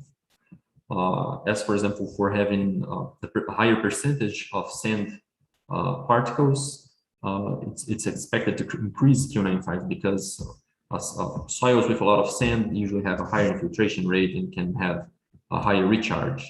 But we see a similar behavior for clay, which is interesting because in the Cerrado, the Brazilian savanna, the soils are really old and well structured. So even when you have a high percentage of clay particles, you're still going to have this high infiltration. You're usually going to have a high infiltration.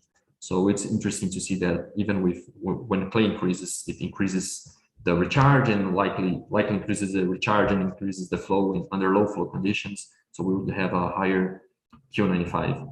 And then we can see it's expected to increase when we have a higher rainfall or decrease with lower evapotranspiration. We can also look at this in the context of different land use covers. For example, Grassland and Pasture, they are generally very similar, but for this data set, grasslands are the natural formation.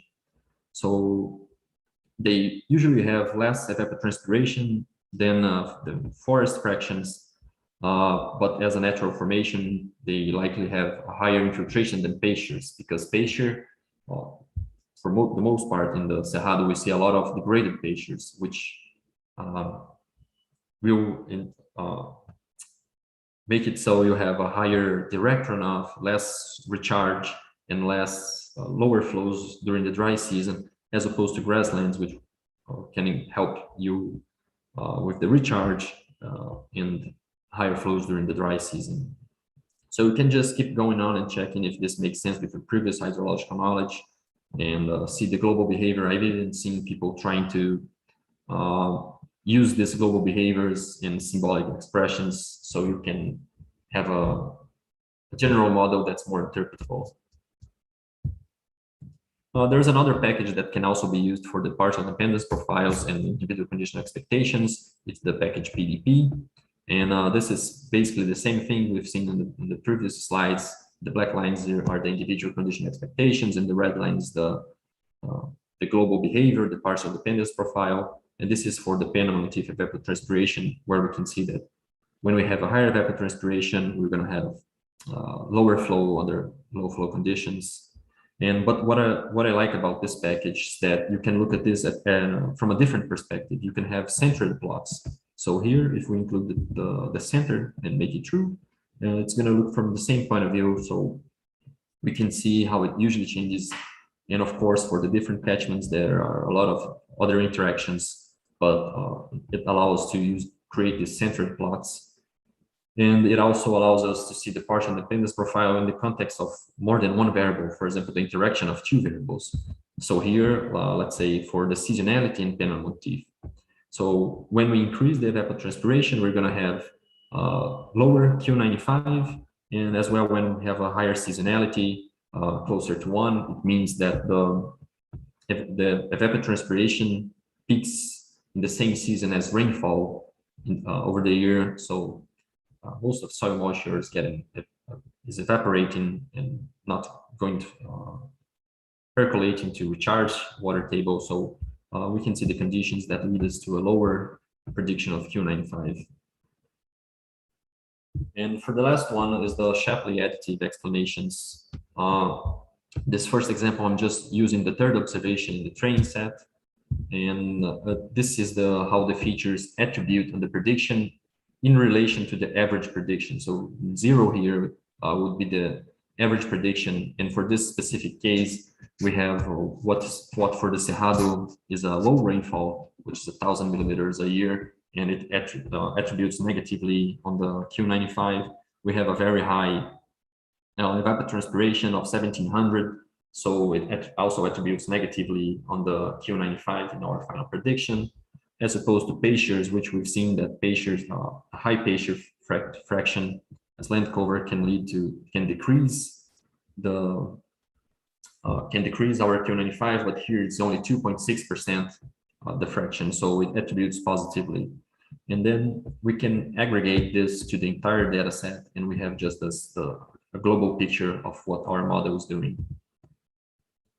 And here we can see for each variable, if the feature values are high or low, and how they are spread, and how it changes. So here it's quite interesting. If we see this large spread, high variability means that your model has a higher importance and can have a higher attribution on your prediction. So this is if we rotate this picture, it would be similar to the variable importance plots I've showed earlier on. And what we also like to see here is this nice pattern for the colors. So you can instinctively see that lower rainfall is going to attribute negatively on Q95, while higher rainfall is supposed to attribute positively. And so this is just a really straightforward way. You can even zoom in a single variable and create a plot and see if this is somewhat skewed or not. And I've seen people starting to use the SHAP method for feature selection. For example, if we see the variables that have a short variation here, they usually have a lower importance, and especially when the colors are all clumped up, it may be that this variable is only adding noise to your prediction, so you could remove these variables, or you can see that if they have predominant color, maybe your data is skewed, and maybe you could work on some feature engineering and look for better results. Or if the colors are all mixed up together, maybe it's trying to memorize what to do when you have this specific outcome. It's not what you want. You want it to have to capture the general behavior. So this is all I put together for you guys today. These are the reference from the citations I used, and I thank you guys for the opportunity to be here and present this. And I hope you guys enjoyed it. Thank you very much. Yeah, thank you, Daniel. That was excellent. I think you give the hydrologists among us a great deal of I guess, incentive to look into these methods, and of course the machine learning, the computer scientists as well, I believe.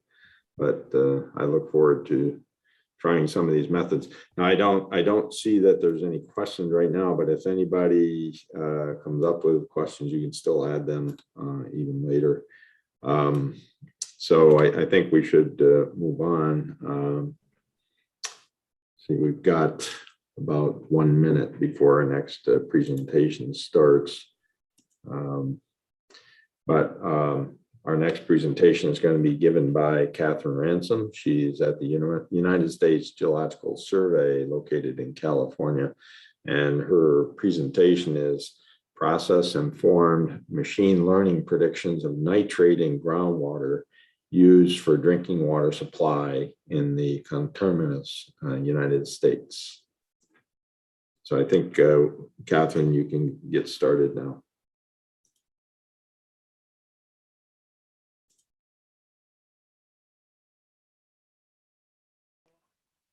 Okay, can you hear me now? Very faintly. Is that any better? Better, much better. Okay, good, thank you. Okay, so hello everybody. Today I'm excited to share with you a work that I've been working on for the past few years at the USGS as a part of the National Water Quality Program. And I'd like to first off acknowledge my co-authors. This has been a really big collaborative effort. Let's see. Try to advance this slide. There we go. Okay, so what is nitrate and how does it get into groundwater? Nitrate is a natural form of nitrogen. Sources include manure, fertilizer, natural sources, atmospheric deposition. The problem arises when excess nitrogen is applied to the land and eventually that is converted to nitrate, which leaches to groundwater. Since this is a talk about what processes can affect the concentration and distribution of nitrate in groundwater, one would be denitrification, also recharge or discharge from streams, and groundwater flow or groundwater age. Many people rely on groundwater supplied by domestic or public supply wells in the United States. Domestic wells typically consist of a single connection to an individual household, while public supply wells serve many connections. And this map shows the estimated number of people supplied by domestic wells in 2010 was about 37 million.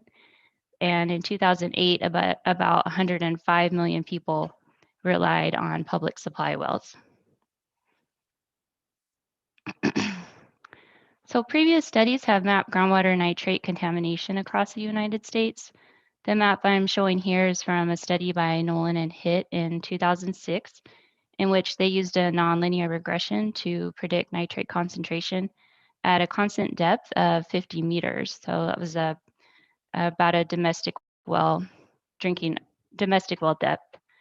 And the red color is an area, let's see if I can use this pointer. Any red here, that was an area that was predicted to exceed the maximum contaminant level. And the US EPA has set that level at 10. And this study estimated that 467,000 people were affected by a high nitrate concentration. And there are negative health effects to drinking water with high nitrate, such as low blood oxygen in infants, certain cancers, and thyroid diseases.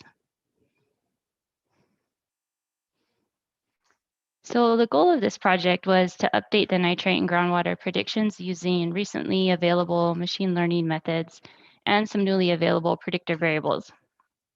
We developed the model at a high resolution. We had over 12,000 wells, and we predicted across variable depths across the United States. So those were based on reported well depths from domestic and public supply wells, and they varied across the United States.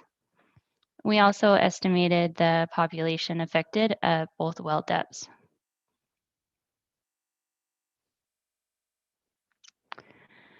So the way that we incorporated process into this model was not by pre-programming an equation or nitrate modeling directly into the model, but rather by including predictor variables that represent certain processes.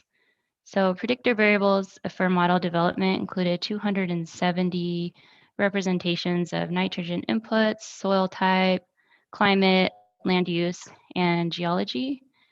And one of the reasons that we had so many variables was due to the way that for the method that we used, the categorical variables had to be separated out into a series of 0-1 indicator columns. And we had two general groups of process variables in our model.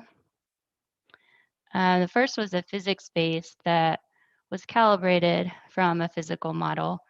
And these variables included characteristics related to groundwater flow and the unsaturated zone. And the second type of process variable was more empirical, and that was a group of variables called multi-order hydrologic position, and also things like just well depth.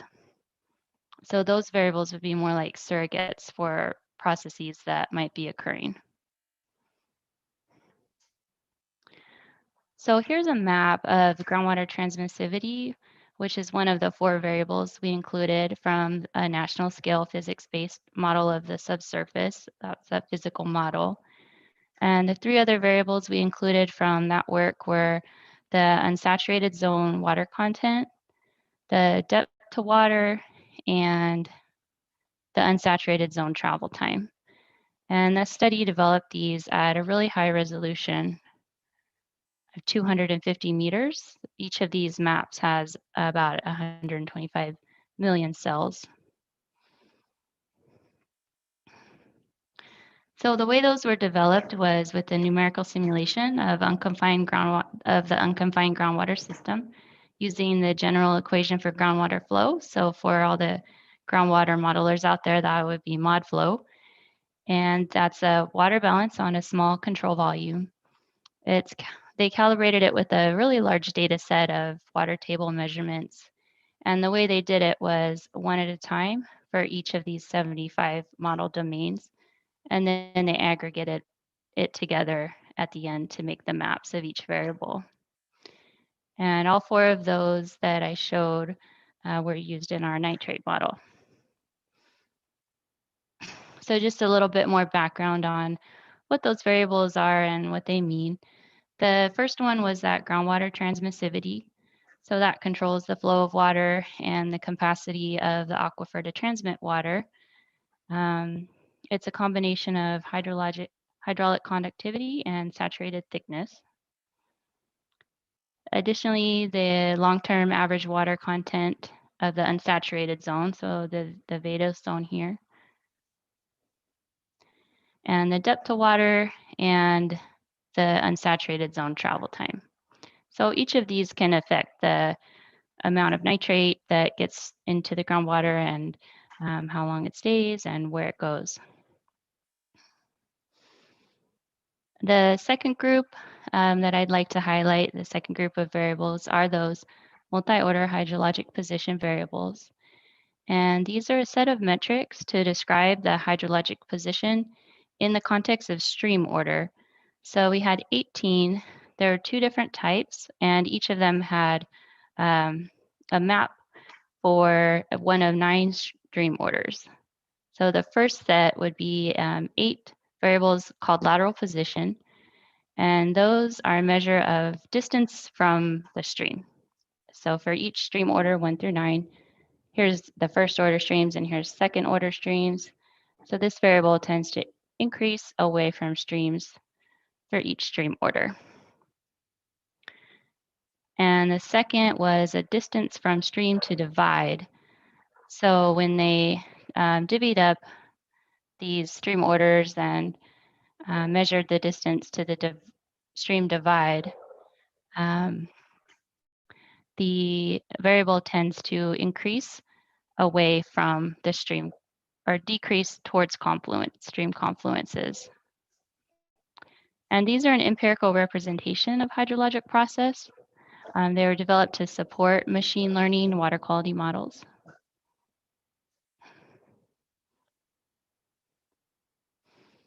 So I'll show you some maps of what these look like. This is the lateral position variable for For the higher stream orders, it tends to be more of a representation of location. So distance from the coast or distance from major water bodies like the Great Lakes or large rivers like the Mississippi. And then as you go to the lower stream orders,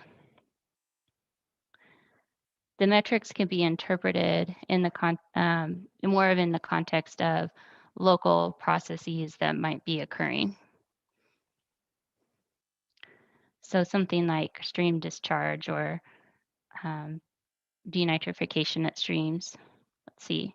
Yeah, so the smallest I'm showing here is lateral position 4, because beyond that, it's real hard to see. So you can see how big maps get more detailed for the lower orders. And these were also developed at a really high resolution of 30 meters. Here is the distance from stream to divide metrics. So similarly, they can be interpreted for the larger stream orders in the context of just location, where you are in the country.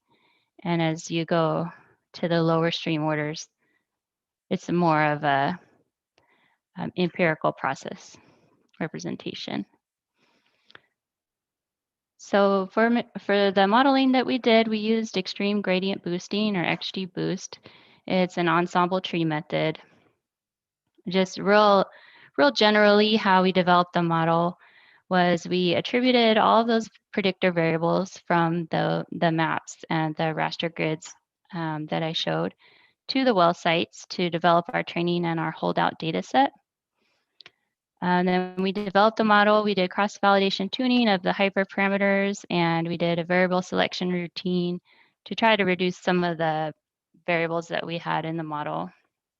And then we made predictions using 2 different depths, predictions of nitrate at 2 different depths. So here's the depth map for domestic wells. So those were the 2 variables that varied with the 2 sets of predictions that we made.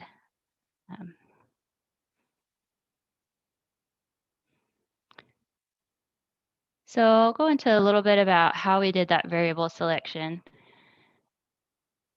With the final model had 76 variables selected, and what we did was we used a recursive backwards feature selection.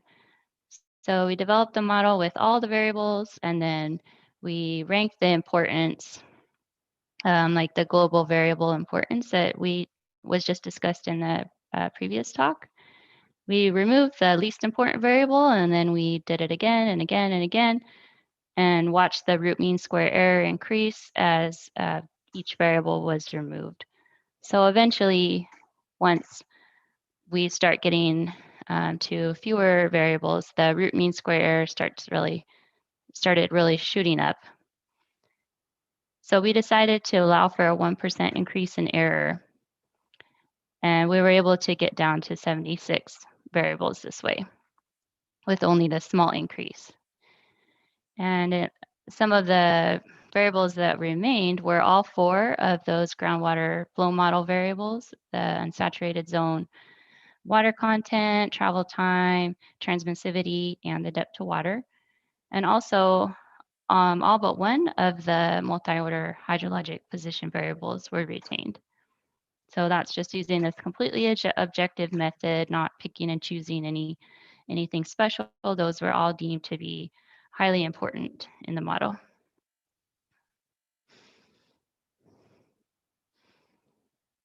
So the model performed really well. This is a map of the cumulative distribution for the holdout data. So that was data that was not used at all in model development. And the distributions of the predicted values pretty closely match the observed. So the dark blue here is the predicted, and the light blue is the observed. So one thing we did notice was the high values tended to be slightly under-predicted, and the low values tended to be slightly over-predicted. But overall, this model had good performance, especially for such a large-scale model with such a diverse region.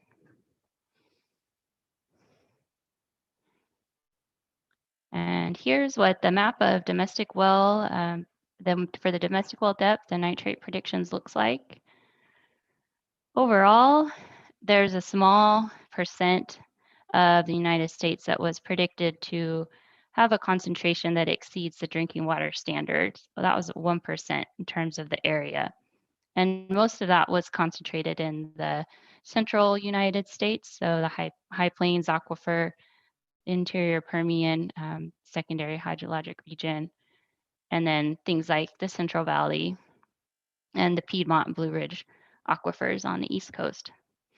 But overall, a large population is potentially affected. We estimated about 1.4 million people might be at risk for high nitrate in their drinking water. So I'd like to thank the previous speaker for explaining SHAP. So I can just jump right into our results. So we use SHAP to assess each of the variables' performance in the model. And these values represent the contribution from each individual prediction from each variable. So what I did here was I took the absolute value of each of those and then I calculated an average. And that can be interpreted as a variable importance. So when we look at the SHAP importance, well depth was the most important. In all of the trial runs that we did, well depth was always number one. And this is the absolute value, average SHAP value here, 0.52. These units, by the way, are in log nitrate. And then because I was trying to compare an individual variable with a group, I added up the averages for these. So as a group, this multi-order hydrologic position, they weren't ranked as highly important. They were more down towards the bottom. But when I add up the averages, they contribute fairly significantly as a group. And then the subsurface variables were more highly ranked. Especially the unsaturated zone water content was number 11. So that was pretty high importance in the model. And when I add up their average values, it's slightly lower, but still a pretty good contribution.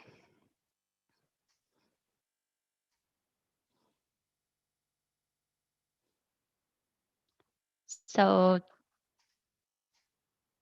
the SHAP values can be plotted against the values of the predictor variables to interpret how the model is using these to make the predictions.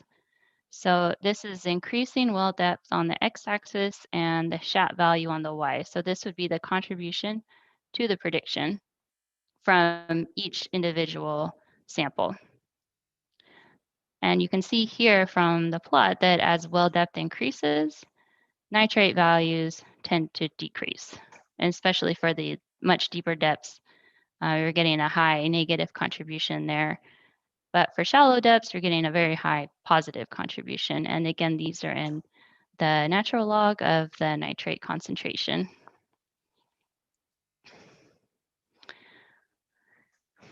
So depth is more of like a surrogate for process.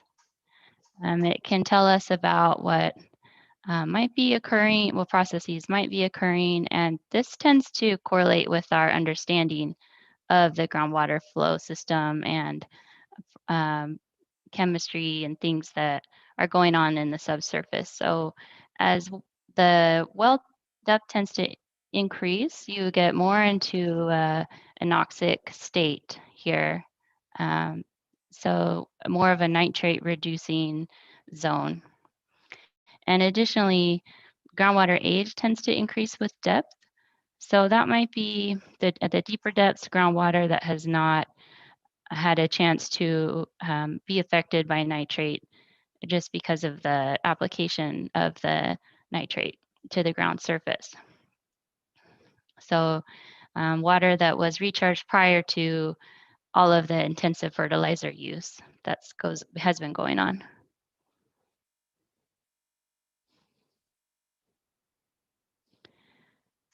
And the relationship between the predictions of nitrate and the process variables on the SHAP summary plots coincide with our understanding of process for these more physics-based and empirical process variables as well. For example, the saturated zone water content, which was, here's the importance rank to the average SHAP importance here. So this is the 11th, rank number 11. So as the water content increases in the unsaturated zone, the predicted value is decreasing. There's a threshold here about little maybe 0.3, where it goes from having a positive contribution to a negative. And so that could indicate some form of maybe denitrification. In terms of the transmissivity, there's this pretty clear threshold here where above about 10, it tends to start increasing rapidly and then remain around close to 0. So really low transmissivities are having a negative contribution, and then pretty high transmissivities are contributing positively, but not as high as these other more highly ranked variables. This was ranked 23rd. And then one thing I thought was interesting was this lateral position 2 for second order streams. So those are small streams and representation more of a local type process. As you get further from the stream, second order streams, the nitrate tends to increase. So maybe there's some recharge from streams that's causing dilution or denitrification happening right next to streams. These are negative contributions right at the stream. So in summary, the machine learning XGBoost model was developed to predict nitrate at a 1 kilometer grid scale across the United States for depths relative to drinking water supply. In our model, we included variables representing process either from physics-based or empirical understanding. And from the SHAP analysis, we observed relationships between the variables and the predicted nitrate that are expected and well documented. So it was a good check that the XGBoost model is using these process-based variables and incorporating them into the predictions. And these results will be publicly available hopefully this fall. The paper was submitted to Science of the Total Environment, and reviews came back, and we just have some comments to address. And all of the data and everything, the code will be available as a public data release. So that's all I had. If there are any questions, I'd be happy to take them. Yes, thank you, Catherine. We do have a couple of questions that we have time for. So the first one is, could this method be generalized to other regions of the world? Well contamination of various types is a huge problem, of course, cholera, arsenic, and Bangladesh and other places. So could the method be generalized to other parts of the world? Oh, definitely. You just need your predictor variables for that region, and the XGBoost method is extremely flexible and could be applied to any data set. Okay. Second question. Did you predict nitrate in water table aquifer wells or all domestic wells? I'm not sure what the difference is between, I'm not sure if I understand the question, but we had... maybe that some of the domestic wells might be, let's say, in a confined aquifer, although that's maybe unusual. I'm not sure if that's what the question's asking. We did weed out where we had indication that there was a confined well. We did remove those. But the depths that we're predicting to, some are confined. I'm sure of that because we just took reported well depths and calculated like a moving median. That's this work by Jim Dignan and Leon Kaufman that will come out pretty soon in the next few weeks and will also be publicly available. But some of those were confined, so yes. Okay, did you experiment with fitting the model to smaller regions of the US? If so, do the dominant predictors or their effects shapes change regionally? We didn't fit the model to different regions, but we did look at SHAP for certain aquifers, and the variable importance based on the SHAP does change for the different regions. So the regions that were more contaminated, we saw more of the nitrogen input variables rising to the top of the importance ranking, and things like that. So, but the model was globally fit.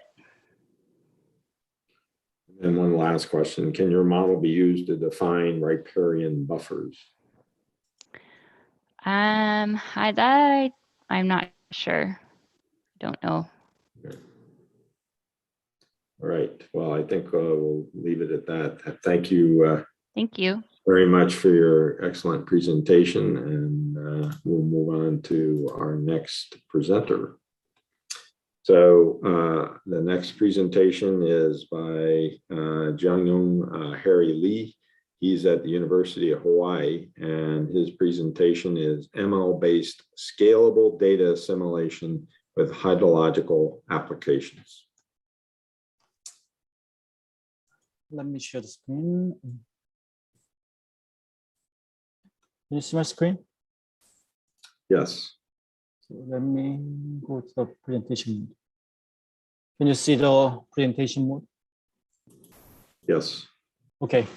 Thank you very much for the invitation. And I'm Harry Lee from Civil Environmental Engineering and Water Resources Research Center at the University of Hawaii. So today I'm talking about the data assimilation and inverse modeling approach in hydrological applications.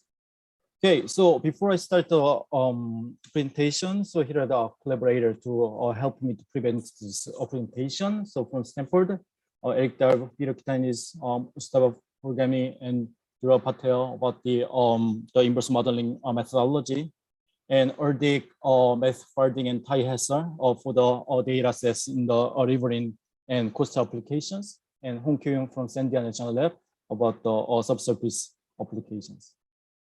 Okay, so we observed a lot of recent progress in deep learning and that their application in geoscience and earth science. So this is basically from some kind of 4 factors that development in the another achievement in the big data, which is like remote sensing, geophysics, that you can actually observe the indirect data of the unknowns. And also you can actually have the numerical simulation and digital twins to generate a lot of data sets, input output sets to develop some kind of roadmap. And also software easily accessible, and also I would emphasize on the automatic differentiation, where you construct some kind of map, then you can actually get the derivative of the map, so that you can actually use the PD solver for using the deep learning approach, and also the hardware, GPU, FPGA, and other kind of things, and neural network, especially neural network, that you through the universal approximation, that you can actually approximate any kind of smooth continuous function using the neural network, and even over parameterization and other kind of things is not better than better, because we see that you have a lot of parameters. Then even if the training network is overfitted, then you can actually do generalize to some kind of applications. And there are a lot of things that can explain, and then so try to explain how this neural network can approximate functions quite well, and you can actually see.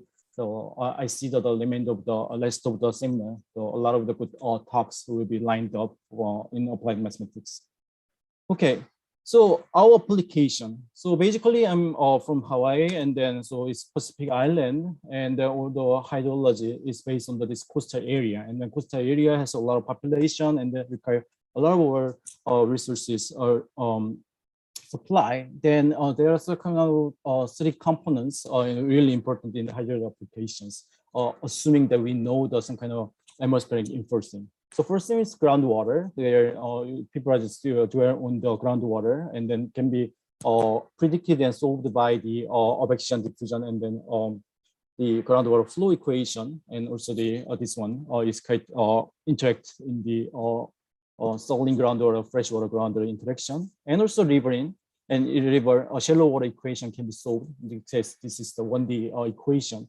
And coastal area, so you have to actually have the saline groundwater is governed by the wave equation and the coastal and the offshore the physics, and then you can solve by the shallow water equation in the oceanic approximation is here and as a carbon equation. So the red the notation is usually the unknowns we try to estimate, because we are usually in the ground the numerical modeling of for the model has require the perfect knowledge in their boundary condition and PDA coefficient and these parameters. So the conductivity, diffusion tensor, and the bathymetry in the river and bathymetry in coastal area is some sort of the unknown parameters that are for the prediction. Okay, so inverse problem is like this. So we have the numerical model that simulate, assuming that we have all the parameters, the pressure, the permeability, riverine bathymetry, coastal bathymetry, and other things, and you can run the simulation expensively with the physics-based model or the data model, and you can get some kind of the observation or measurement or the quantity of interest. In reality, this is not possible because you have no imperfect knowledge and the model itself is not perfect. So usually you have some kind of noise measurement, it's just like pressure, concentration, and wave characteristics, riverine velocity. Then you try to use this kind of the observation, try to estimate this coefficient. And this once you have this coefficient, and you can actually do some kind of prediction and forecast for the future purposes. The problem of this inverse problem, why the food problem? So from the solving PDA coefficient to the PD output is well posed, where the solutions exist, and then solution is the determined the exist and the unique. But the problem is here, the inverse problem is ill-posed, where the solution may not exist, or if exists, this is not unique, and also the some sort of error in the measurements or numerical modeling or PD, our current knowledge of the state of the system can be very affect the output quantity and is very sensitive to noise. So because of this nature of the inverse problem, we need to account some kind of best estimate of the unknown coefficient and variables, and also need to account the uncertainty in the model and data. Okay, so what may actually think about the using the neural network and other kind of the machine learning technology. So we basically in the supervised learning, you just have the input and output pairs, and then you try to construct some kind of folder map on data-driven problem. And maybe you can use some kind of construct a direct inverse map. So using the output and try to with the paired with the input, and you can construct inverse modeling or inverse map. Then you can use the neural network approximate this inverse map and then doing the inversion. So we actually done before this kind of things, and the problem issue is that how you can actually quantify the uncertainty in this case. So constructing an inverse map is okay, but it's deterministic. You may actually use some sort of the traditional statistical techniques like parametric bootstrapping or Bayesian dropout, but it requires additional hyperparameter estimation, and also it has some kind of it does not it lacks of the generalization capability and based on this kind of the input output pairs, so this is limited. So more the traditional and the classical and also the widely known inverse modeling framework is basically you are using the Bayesian framework. So in that case, so you have the prior information, prior PDF is proposed to regularize the solution of the inverse problem, and so then you use the measurement to update prior, and if it is data assimilation, you just sequentially update the posterior PDF or your unknowns. And if it is inverse problem, you have only one batch inversion, so that you construct the posterior map and estimate, and then their uncertainty. And method is stable because you actually introduce some sort of prior information and well posed, and regardless of amount of quality and other measurements. And so here is the common approach, and you use the hierarchical Bayesian and the deterministic approach. And this you can actually look into some details in the our recent paper in Journal of Hydrology about recent advance in the data simulation, inverse modeling, and how you can actually accelerate this one without the machine learning technology. Okay, so what is the formulation? So as I mentioned before, instead of constructing the direct inverse map, so what we can actually do is just following the Bayesian on the inversion approach, Bayesian framework, and so that we have two terms that we just try to minimize the feeding or the data misfit, and also you just try to have your estimate is close to the prior. Then if we try to find the one best estimate in this case, so deterministic case, and you can actually use the Gaussian iteration, a Gaussian approach. Basically, you are just minimizing or maximizing this posterior and find the best model. And usually, if it is Gaussian, it's basically the mode and the conditional mean is the same. So you are using this kind of the iterative approach and try to find the best estimate. And if you have best estimate, you can actually linearize around this best estimate to get the posterior covariance matrix or covariance of the second moment of uncertainty. So using the Kramer-Rao the low bound, so this is basically low bound of the uncertainty of your estimate. Okay, so what is the issue with this traditional approach? It's basically, so it is computationally expensive. If we just only use the finding on one mode, and you are just finding the estimation of PD coefficient, like the permeability in the groundwater equation or petroleum engineering or bathymetry in the riverine setting. So it usually becomes, number of unknowns, it becomes like millions or something like that. And observation can be like, order of the 10,000 or so more using the satellite information and then geophysics. So in this case, the number of the numerical model runs requires like, order of the, so if we use the very efficient adjoint state method, it will require about the order of the number of observations times the iterations. And so also we have the, if we assume that the deterministic approach with the Gaussian process, Gaussian or prior, then it requires invert and multiply matrix of the largest size, like million by million. So what people usually do is reduce the models and of the full model, and also sometimes we can actually do the prediction onto the lower dimension space of the covariance matrix, which is basically, so you're looking at the prior information and then prior, so reduce the space of prior, and then just regularize the solution onto this prior so that you can actually get the accelerated solution by approximating Jacobian product. So here's the kind of linear projection-based inversion method, and then you can use the FFT or the hierarchical matrix and fast multi method, and you can use the matrix multiplication can be reduced to the order n cost, where n is the number of the degree of freedom, so like a million instead of the million square or million cubic. And so you're projecting onto the small dimension space of the prior, then you can solve the problem, and even within this problem, you can construct the sensitivity Jacobian matrix by just perturbing this one onto the this prior mode prior directions.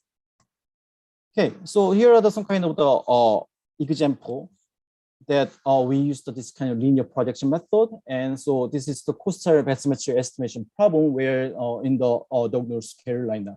So where you observe the real time using the drone to get to know the wave speed from the near shore, so that you can actually construct get the wave speed from the camera that you can actually observe from the UAS. And you control this, and then from the frequency domain, you can actually get the signal from that, and then you can get the wave celebrity, and also structure for motion can actually allow us to get the inland elevation. So in the right plot and the top plot is direct survey and interpolate and followed by the interpolation, and this is truth. And then so using the way the celebrity and inland elevation, and you can actually get the quite good bathymetry over the water bottom of this coastal area that can be served as the boundary condition of your groundwater model. So this is quite good. And then if you just project this one onto the linear prior space, then you only need about 100 or a few hundred numerical runs for the wave simulation. Okay. Other thing is river embedment example, that where you are just having this kind of the river setting. So 1 mile reach of the Savannah River in Georgia, and you have the direct survey from the this Savannah River, and then there's a left plot is basically the bottom elevation of the Savannah River during this survey campaign, and using the velocity and velocity measurement of surface and the shallow water equation, you can actually invert and data simulate this one, and you can estimate the bottom topography or elevation or bathymetry of this one. And then using these kind of things within the projection-based method, and then also before mentioned the fast linear algebra products, then you can actually achieve this one within within a few hundred shallow water model, and also within a reasonable time for the guidance of some logistic application or defense applications. So this is the linear approach where we use the traditional way, But how about this one? So basically, how about using the machine learning or neural network type techniques? So previous approach shows great success, but it remains limited by the linear projection. Also, it is using Gaussian estimation, meaning that if you have a sparse data, so you probably get some kind of smooth version of the true spatial process. So you may actually use some kind of neural network and also generative model, deep generative model, like the variation autoencoder against to this kind of leverage nonlinear projection operators. So basically, this has two benefits. One is you can actually accelerate all kinds of things, and also looking at some kind of nonlinear projection, which may reduce the number of dimensions in the latent space. Second, so previously this is only for the Gaussian estimation for certain parameters. Now we actually use some sort of the data-driven priors, where you can actually have a lot of the samples, and you can generate with the statistics, multi-point statistics, and other things for the spatial process. Use this kind of information to construct your own customized prior, so that it can probably achieve some sort of more accurate, much more accurate estimation, and also the reduced uncertainty, and also it component is the nonlinear reduced order model construction. So for the model, so from the coefficient to the model output, so you can actually there is some sort of examples we used before. So one is the digital twins. So basically, there are quite limited amount of field of data set in some certain applications, so that you can actually augment this data, just supplement data from the numerical models. And of course, numerical model has some sort of errors, and then so that this will not actually reduce the uncertainty in the real data. But there are also other prospecting, probably promising area, like you are using the digital twins. So in this case, this is the wave model in nearshore. So, and this is not only just solving for the model with the PDs, but also there's some kind of sunlight effect, and then light tracing and other things, so that it is actually just provide the realistic images of the numerical simulation, so that you just take the input and output pairs into the format, and then can be directly applicable to the real data sets. And another area in the room is basically physics informed neural network. So basically, I saw that Dr. Julia Kaliandakis will actually present next days.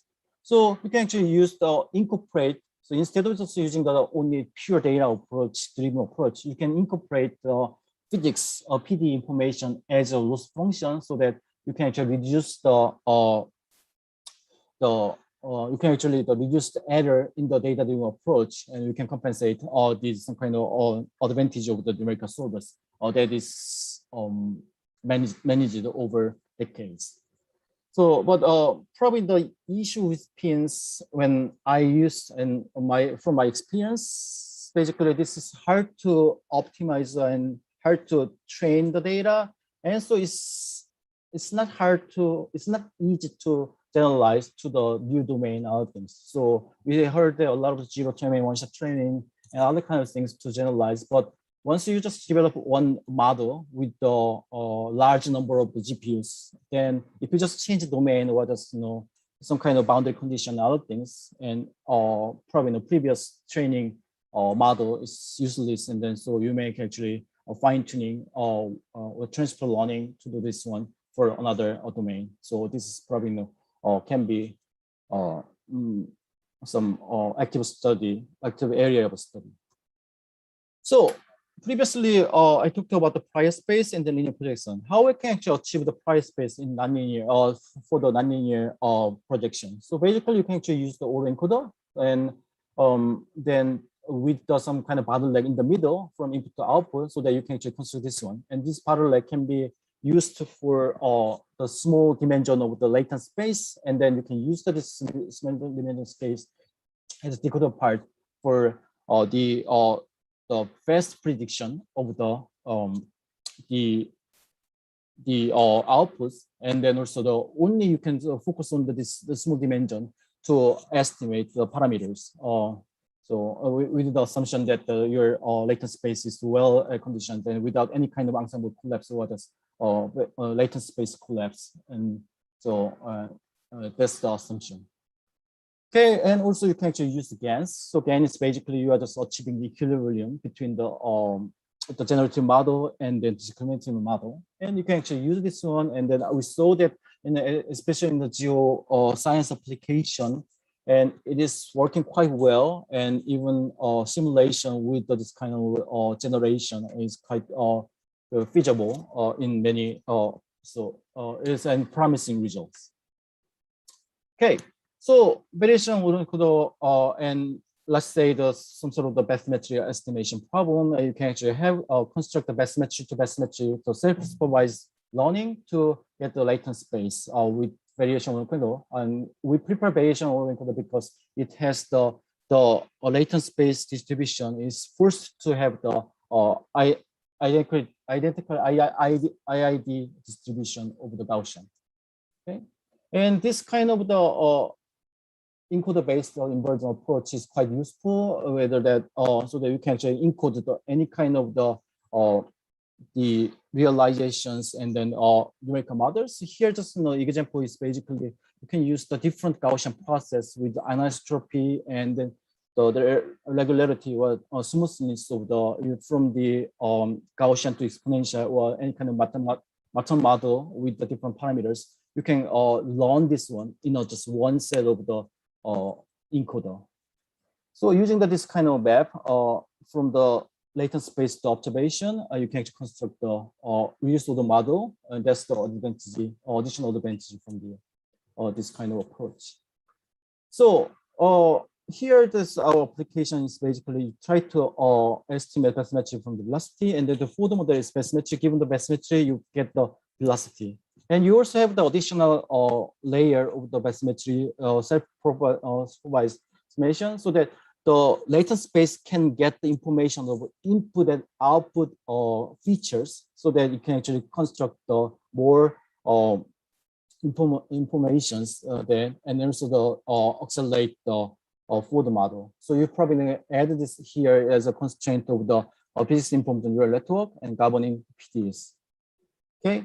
And so, and with this kind of settings, you can actually modify the inversion strategy. So like Gaussian method. And so here now, so you can actually using the construct Jacobian or sensitivity or gradient of the forward operator using the automatic differentiation. And so that you can actually update this kind of the estimation variable and bathymetry here or permeability and other things easily and in a second once you train your autoencoder.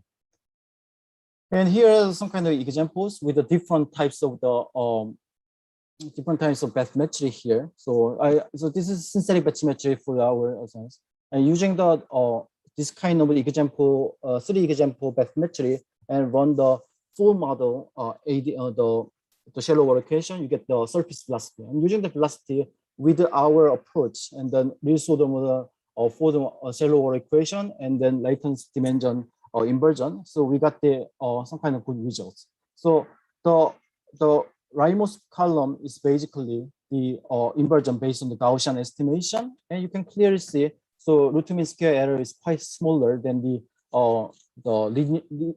linear projection based method, because so given this kind of the same number of dimensions, it encode the nonlinear projection approaches encode more information and more basis, so that it will actually reduce the errors in the inversion. And so this value, this plot is basically initial random as the latent space variable, and then once you estimate this one, is very close to the distribution of the latent space variable is close to the z value. Okay, we just tried the sparse measurement, and it's still, because of the quite strong information from the prior, we get the quite good results. And ongoing work is basically you can, so instead of using the map estimation, you can actually characterize full posterior PDF. And what we can do is using this kind of the rigid model and the very fast solver, so you can actually sample and to get the entire the high order moment of your posterior PDF. But so in this case, we probably used some kind of local information. So from the gradient-based method, and you may have the local information like Hessian matrix as some sort of the proposed density of the MCMC type of method, and you can use the preconditioned Hessian preconditioned Langevin method to fast accelerate with Monte Carlo method to do that. So this is some sort of the preliminary result, and showing that so in this kind of the method, it is quite close to the map estimate, and standard deviation is a little bit larger because of this previous map estimate is based on the linearized uncertainty, so that this is probably low bound. So, and with that Metropolis Hastings method and then this stochastic Newton method, it can accelerate the this kind of MCMC method convergence, so that it only requires our recent results shows that like few thousand to the 10,000 the model evaluation, reasonable model evaluation is enough to converge to and then fully characterize a posterior PDF. Okay, so conclusions. So supervised variation over encoder and deep generative model offers great promise to build accurate ROMs, the reducible model, and great flexibility and accuracy. And combined with the Bayesian formulation, it actually can allow us to do the rapid stochastic inverse modeling and data simulation. So we need the offline training of the variation oriented encoder or GANs. So I prefer variation oriented encoder because it is quite cheap to get the good result for now. So for the preliminary analysis, probably GAN, which require about 1,000 and 10,000 epochs, maybe used for some kind of the complex distribution. And then once you have this kind of the nonlinear projector and also the reduced order model, then you can actually perform the rapid online predictions. And also the additional advantage is data-driven prior improves the accuracy compared to the standard Gaussian priors. Okay, so this is the end of my presentation. Before I end, so I want to just advertise this the AAAI Science Guide, the symposium in full. So basically, this is led by one of the organizers here, the Vipin Kumar, and so this is we have a lot of the good speakers in lineup in last year, and we also get the call for the papers. So I like to encourage you to participate in this conference. Okay, and thank you. And any questions? Yeah, thank you, Harry. Yeah, we're close to or past the end actually, but we do have one question, and that is, what was subsurface salt water intrusion included in the model and observations? I'll say that again. Subsurface. Yeah, but subsurface salt water intrusion included. Yeah, you can actually use. It's basically It's totally depend on the domain of your interest. If you are just working the coastal aquifer, yeah, definitely you can use that. But that will require a lot of the PD solver. So you need to like the density-driven flow formulation in the your reduced order model, and you can actually achieve these kind of things well. As a constraint. All right, thank you. I appreciate all the presentations today. Everything went very well. I think we all learned a great deal. Right now, we're going to start the poster session. So and that's in Gathertown, and I think everybody knows how to do that. Maybe Ray, I don't know if we need to send out new instructions because maybe some people weren't here yesterday. But the Gathertown starts at 12:30 and then we'll go until 1:30. Thank you, everybody, for joining. Thank you.